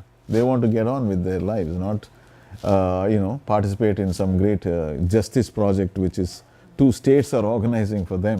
It's not for the meaningful for them anymore. But there is conflict, because these two states will not give up the thing, and these parties, the Muslim party and the Hindu party, they will not give it up, because for them this is the grist for their mill. They want to, anything that can lead to tension is good for them. So it becomes something which is not left to the desires of the people, the victims themselves, but becomes, they have to simply fall in line with what these parties and the state does for them, or claims on their behalf and so on, right? So it's each time different aspects of it are coming into sort of up for discussion, and I guess, there are no, it's the only thing about those kinds of events is that these are, memory is in some ways a kind of mourning, right? Remembering again and again and going over it is a way of overcoming the traumatic effects of it, I guess, so I guess that's what is happening. But otherwise, I think we saw that Partha Chatterjee mentions one thing he says is that the Indian leadership, the nationalist leadership, earlier they opposed partition, but later, as it came closer, they started to see it as a good thing, right? A positive thing, because they felt that the larger entity would be unmanageable, beyond, that the conflicts would be so many and so, so intense that you could never do anything, constructive in such a framework, and you would be impeded by too many conflicts, and that it's that this separation actually gives you a slightly more homogeneous space in which constructive, Slightly. very slightly indeed. that somehow it's better, and so on. So that's another argument, right? That somehow, but of course they were not expecting that it would actually unfold in this violent way that it actually did. This massacres, this brutal sort of history of of that event. It was decided by the Congress, the petition. Was it? Well, see, the Muslim League insisted on it. The Jinnah was the leader, and this is the peculiarity of that moment. Is Jinnah among the Muslims is a very secular character. He is not a practicing Muslim himself, but he was the one who wanted Pakistan. He and people like him, and in fact, the religious Muslim leaders did not want it. This is one of the paradoxes. The religious leaders of Muslim population opposed partition. The secular people like Jinnah insisted on it.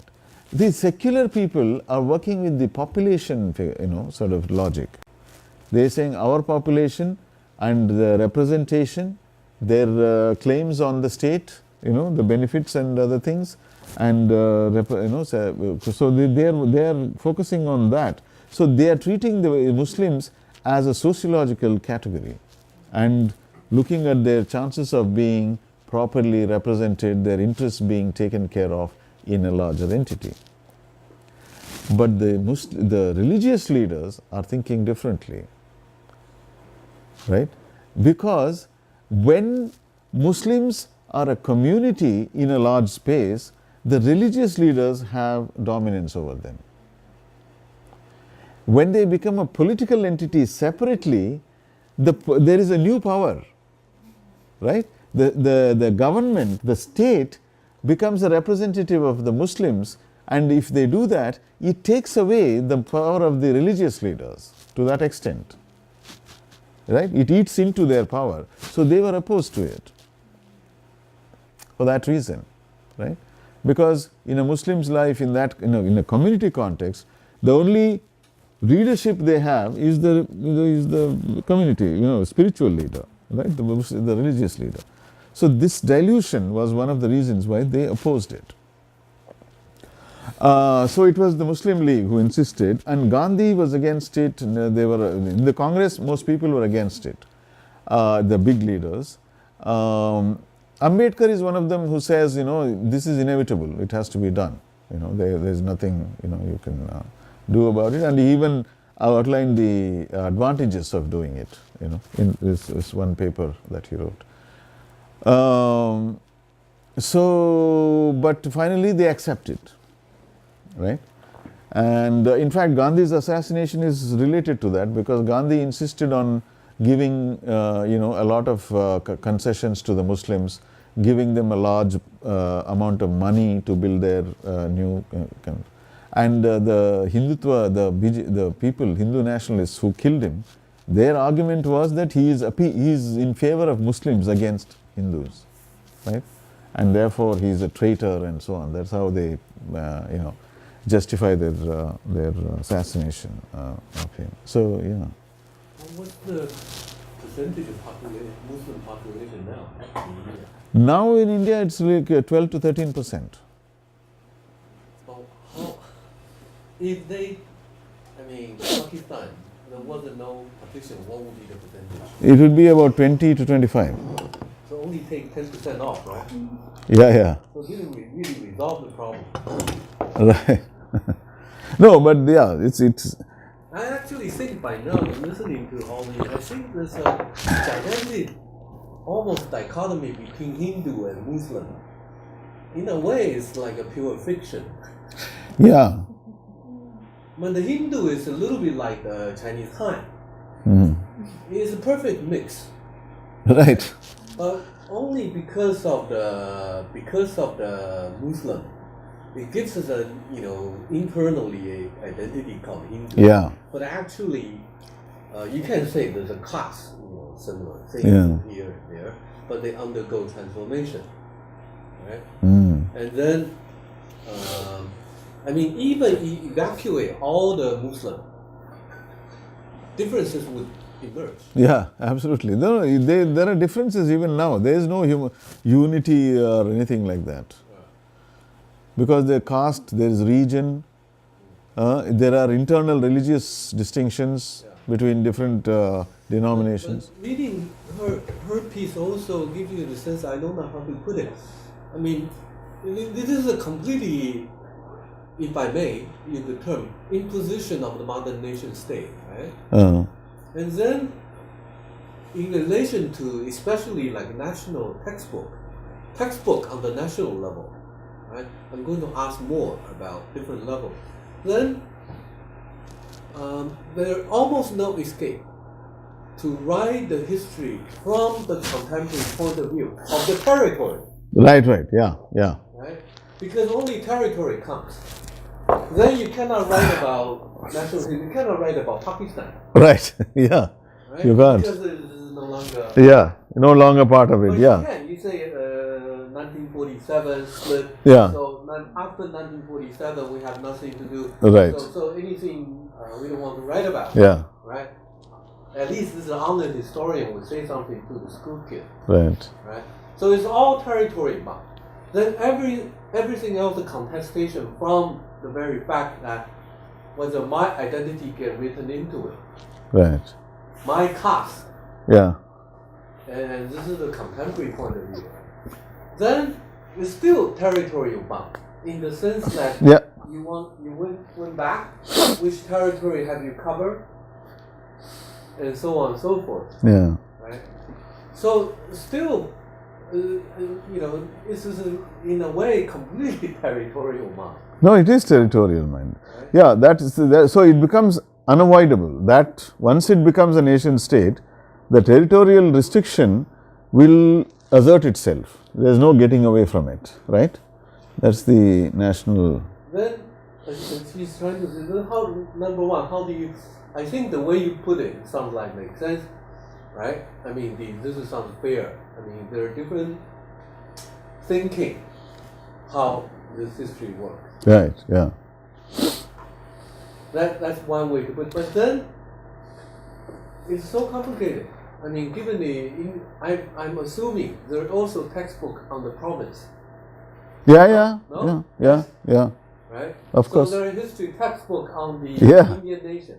Yeah. Indian history. And then provincial History history. of the Bengal. Yeah. Right? And these are all school textbook. I mean, before now the not compulsory for university kids, but for elementary school kids. Right? And all that.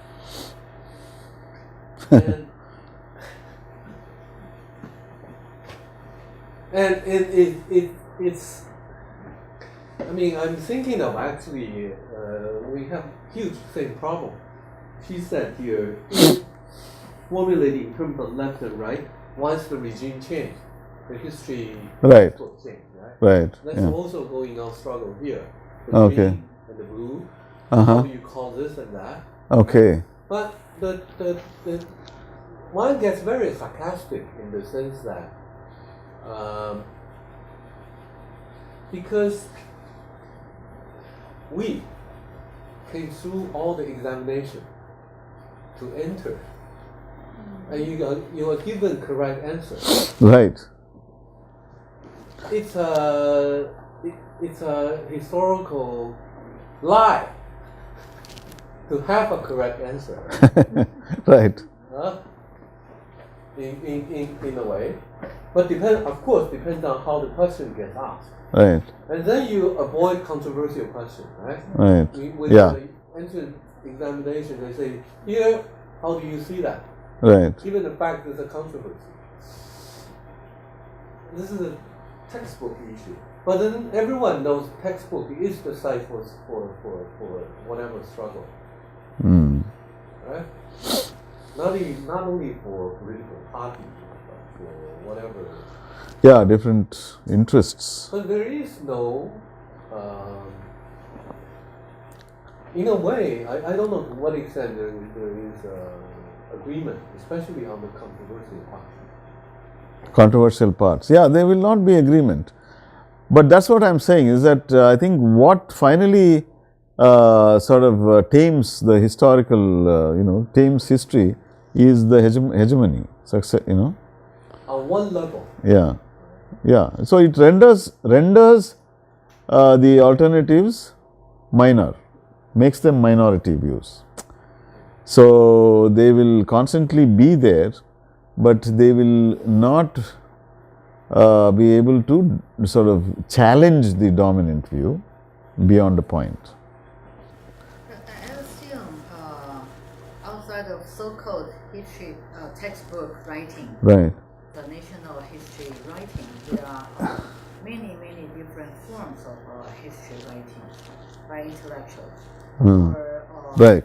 Yeah, in different ways. Yeah. So, there could be very drastically conflicting or diverse Right. versions. Yeah. Yeah.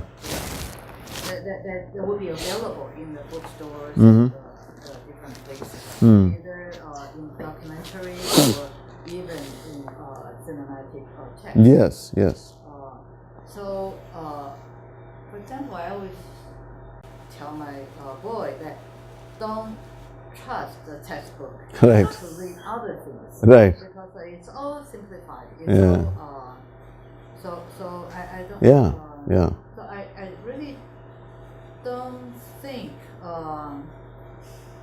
so-called hegemonic version of the national historical narrative could be so dominant because there are all different kinds of local histories, local narratives. Yeah. Yeah. Yeah. Sure. No, I'm saying so the hegemony, it seems one is establishing the dominant and making it all powerful. But hegemony can, political in the sense, hegemony can also allow multiple perspectives to prevail also, with the dominant being there also. So, for instance, if you introduce, relativizing can happen in many ways, right? If you introduce into the textbook, say, the annals history writing, right, longue durée history, which completely undermines the grand narratives of nationalism and says, this is just, part of some development over 1,000 years. It works against your nationalist ideology, right? It relativizes. And, similarly, other kinds of, if you introduce theoretical questions, how is history written? What does history mean? Who has history? Does a nation have a history? Or only a community has history? Or individuals have? And so on. These kinds of theoretical issues also are introduced in these textbooks that I am talking about. So that also then contributes to critical sort of abilities, right? It makes you more, reflect on the nature of the thing that you are presented with as nationalist history, because that the idea that history is a construction, that it's discursive, that's a theoretical idea which, if introduced in a textbook along with the mainstream dominant history, has a effect of relativizing, right? Yeah.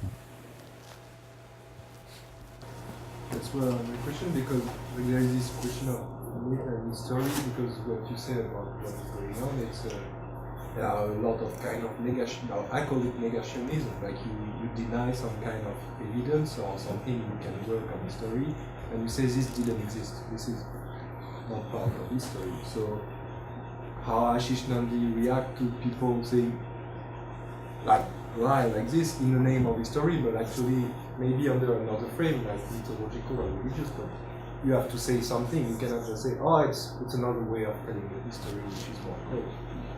I mean, you cannot say, that's their way of saying the history. I mean, especially if it's used for political purpose to, right. Actually, I mean, you cannot just say, no, but it's because history is dominating, we need another way, so let them do this. Let there be myth, yeah. You know that it's used for political purpose. Yeah, absolutely. But yeah, this is the thing. But see, Nandi is making this kind of point, And Mandi's point, by the way, is derived from Gandhi. In Hind Swaraj, there is, Gandhi says exactly that. He says, why history, why not myth? We prefer myth, he says.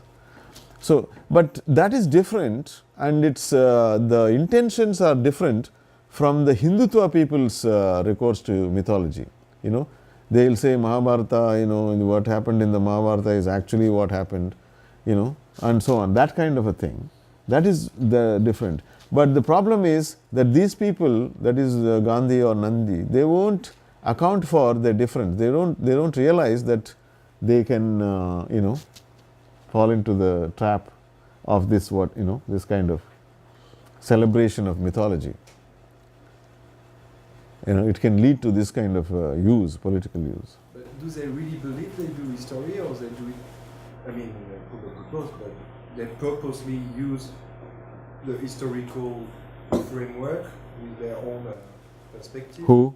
The Hindu, for example, the extremists. They use it against the Muslim. Like, do they do it?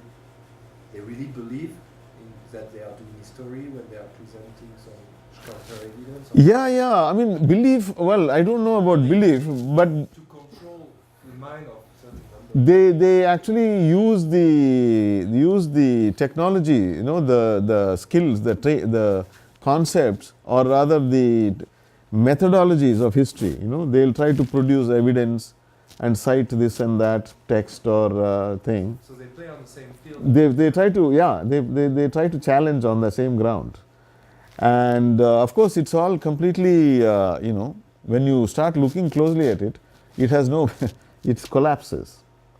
But it has the appearance of the same. Discursively, it resembles historical discourse, nothing else. They don't.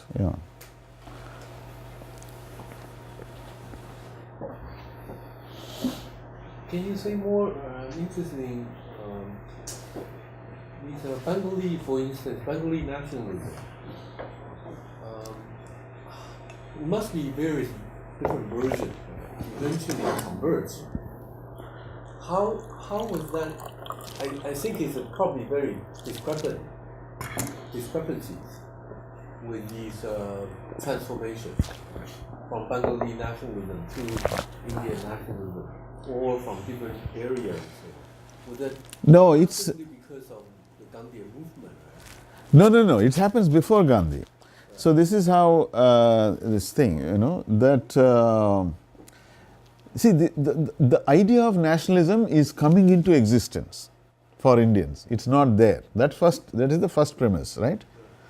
So you have to actually learn something. Nation, okay, what are the and then, so spontaneously the first thing that occurs is Bengali Jati, Bengali nation. But for it to occur, some conditions must be there.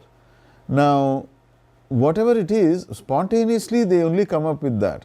But at the same time, you can see the two or three things. One is Bankim, the same Bankim Chandra Chatterjee, who is a very key figure in this development.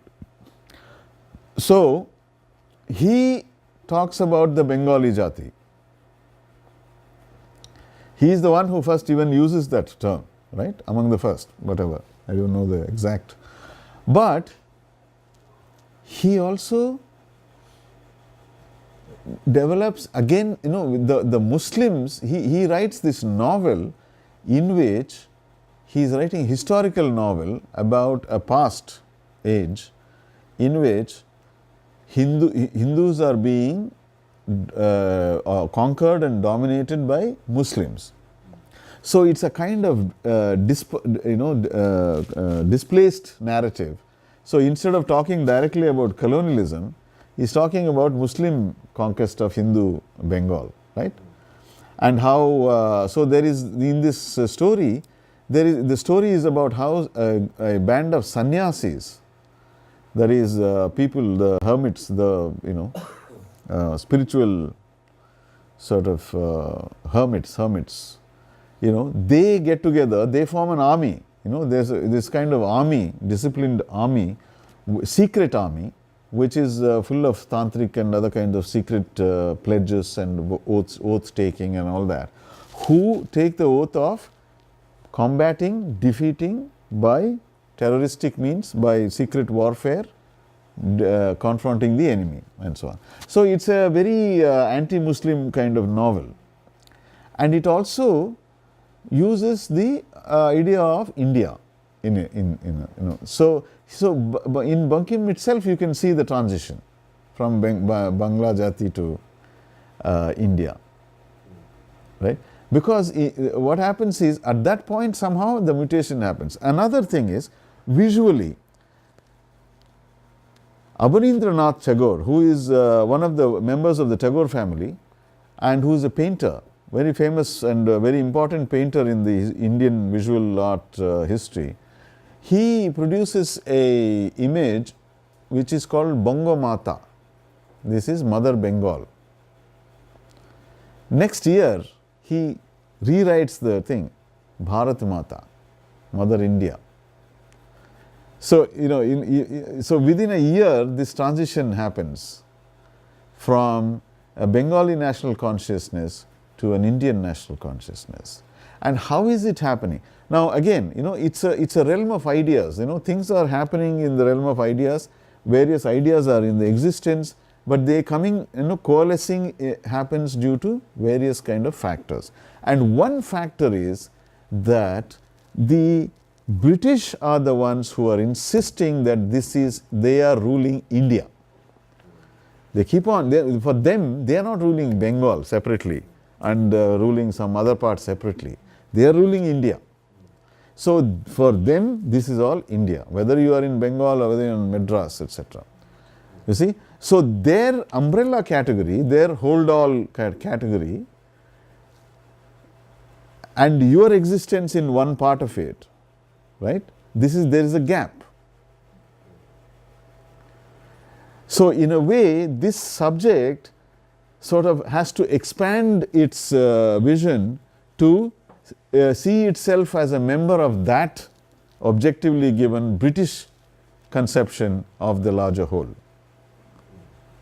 right? And that is what is happening historically speaking, is that that people who live in some remote corner, just by virtue of being named as Indian by the British rule, has to make the subjective effort, exert themselves subjectively to relocate themselves in that space, to allow their own identity to be mediated by this larger entity. Has that process been properly studied? No, that process is not being, I'm trying to look at it through this language issue and so on.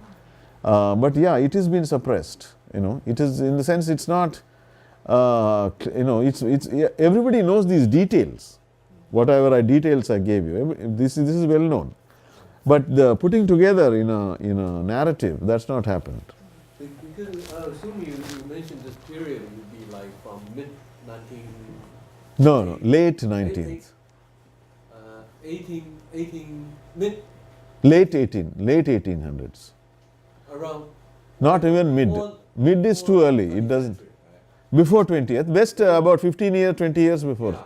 Then these partition of Bengal, yeah. 1905 and so on. Yeah. That was defeated yeah. through Bengali nationalism. Bengali nationalism. Not Indian nationalism. No. But at the same time, they are now beginning to operate with a dual discourse.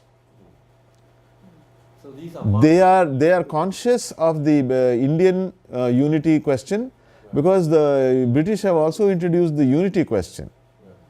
And they are not talking about your unity, they are talking about our unity as a colony, saying how to remain together.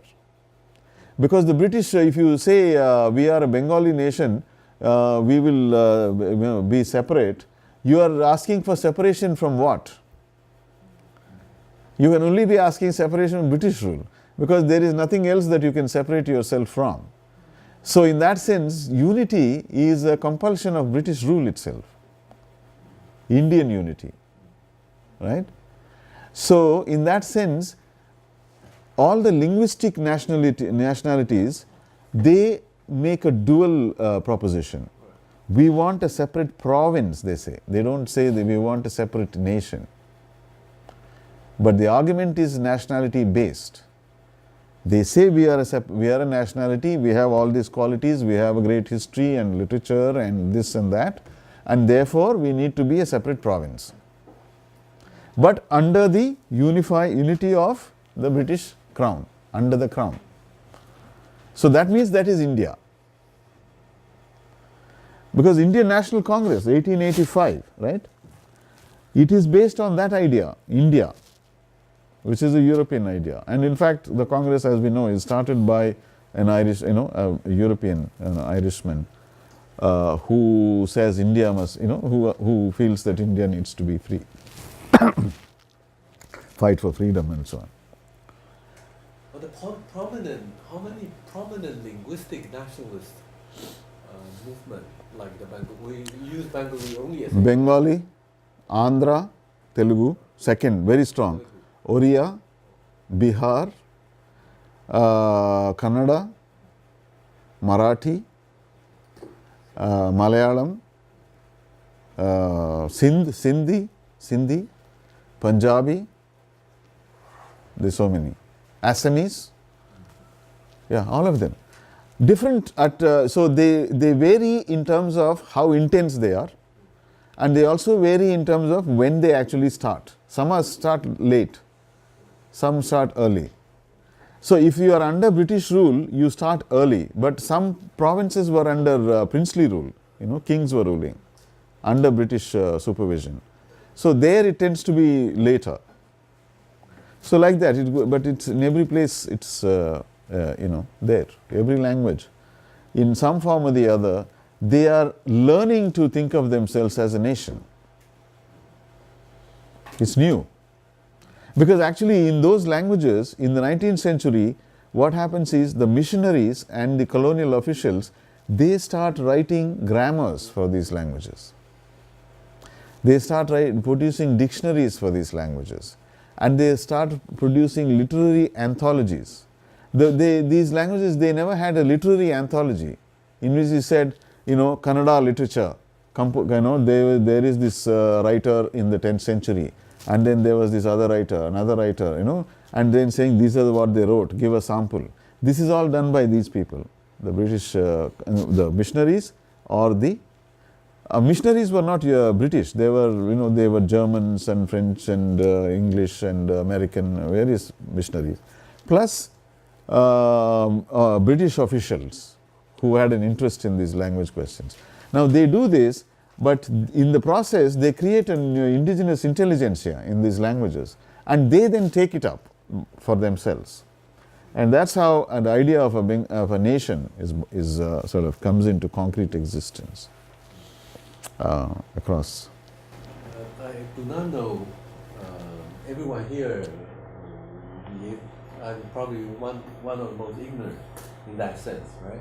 I mean, to compare with the Chinese English would be completely different. Okay. There was no roots in that sense in the British. Right. idea. Yeah, sure. There was no unity. Yeah. Imagined unity. There's huge linguistic differences, but eventually get constructed into these 5 nationalities: the Mongolian, the Tibetan, and the Manchu, Han, and so on. These are so that's why the 5 stop. Okay, right. And this is the People's Republic imagination. But that was the dominant, how the dominant unity was Chinese nationalist movement was imagined. But I'm completely ignorant in the sense like Mongolia, for instance. How do they imagine?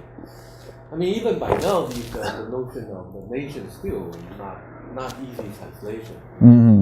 Okay. But if you said India, you have to learn what the hell is this nation. I don't even know by now properly. I still don't know. Yeah. But historically, once you try to compare with the Indian instances, it was linguistic and was not, right? The construction, not into province, but there was territory. Right. Mainly the frontier, so-called frontier. Right? But the modern era, closer to the modern era, the Mongol and the Manchu was the part of the empire and the regime itself. So it's a different kind of condition and formation, and I don't know how to with the of course there is we've been given the history of a dynastic shifts. Yeah. But the story may be much more complicated than we're given to. But somehow there is that certain kind of system running, like the civil service system and all that. With the change of the regime, maintain some sort of continuity. So the energy or the for the Chinese instant, Chinese nationalism would be I don't know how to even rethink these. So there was these. Of course, one of the rhetoric would be this invasion issue by Western colonialism. Imperialism is actually the dominant term, rather than colonialism. Right. Yeah. Because there is no colonialism, strictly speaking, of that kind as well. Split, right? But there is no unity. Only concession, not as colony. Yeah. So I think it's a different status. Right. And so that sort of historical condition generate the kind of nationalism in relation to India. How would that be rethought? Yeah. I don't know. No, but also the thing is that in China you have an empire in place. And then the modernization, sort of the modern revolution, right? So you have, the empire is a unity, which in fact Indian nationalist historians always cite empires, because empire, because India is too diverse, and one way you can claim that it's all unified is by claiming, an empire. So Mughal Empire, so big, almost all of India was covered by Mughal Empire. Almost all of India was covered by Harsha, the empire of Harsha, or the Marathas covered a large part. So this empire idea as unifying in a meta-national kind of way, right? Which is China is the example of it, and so that is a dream of the Indian national leadership, because that way, if only India had been a unified empire at the time of its. I'm not certain empire by now analytically would be the right term or not. I'm putting in question. If that's the case, then Chinese nationalism must be imperial nationalism. Right? No, but it's also challenging. It takes the unity from the knowledge of the empire. The unity is given, but you can redefine it. Surely, I mean. No, you read it. That's where people tend to say, okay, this is the more advanced stage too, because the empire then gets regarded as something backward. Right. Yeah. The nation become the. So precisely, sovereignty is displaced, right? The locus of sovereignty is displaced from the emperor to the people. So then you have to redefine it as nationalities. But the unity, territorial unity, is preserved. Pretty much. That's yeah. So that's a different. Yeah, I mean that's another history, an alternatives to. Well, there was no such concept, sovereignty, right? No, what? Now in the modern construction, in the name of the people. Right. So there was no such thing. Okay. So this comes with the modern nation state. Right. If you want to, you have to have a sovereignty. Right. That's why you need a constitution and all that and everything else.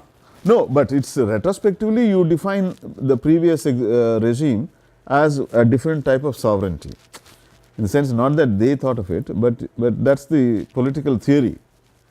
Says that monarchic or imperial sovereignty is different from popular sovereignty, and The concept wasn't there. Yeah, you define it. Yeah, I mean, in the sense, it's about who has the rule of the right of exception, as what's his name? Huh? Carson. Carl Schmitt puts it, right? The decision on the exception. So yeah, the givenness of territorial unity is a big thing. What happens in India is that the Mughal Empire is kind of fragmented. There are breakaway pieces, and there's in the south there is one empire, but that empire is also not so dominant. And so there are different, small breakaway fragments, that are becoming independent kingdoms and so on. And the 18th century is a period of a lot of internal warfare. So the Portuguese are there, the Dutch are there, the English are there, the French are there, they're all fighting among themselves, and these kingdoms are fighting with each other. They are allying with one or the other of these Europeans, because the Europeans bring technology, military technology. So they, and horses and so on. So they are the merchants. So the alliances are formed with them. So they are fighting. There's a mixture of kings, European merchants, and all kind of bankers and all of these people making different types of alliances and fighting with each other. And it's a completely it's a time of collapse of empires, and multiple conflicts horizontally, which is where the British and the French and the Dutch and etc. are trying to gain advantage. So they are fighting among themselves, but also they are allying with different. So if the British will ally with this king, then the French will ally with the rival king. It's just almost given as a. So that fragmentation is what makes the story very different. Yeah, very Cree element.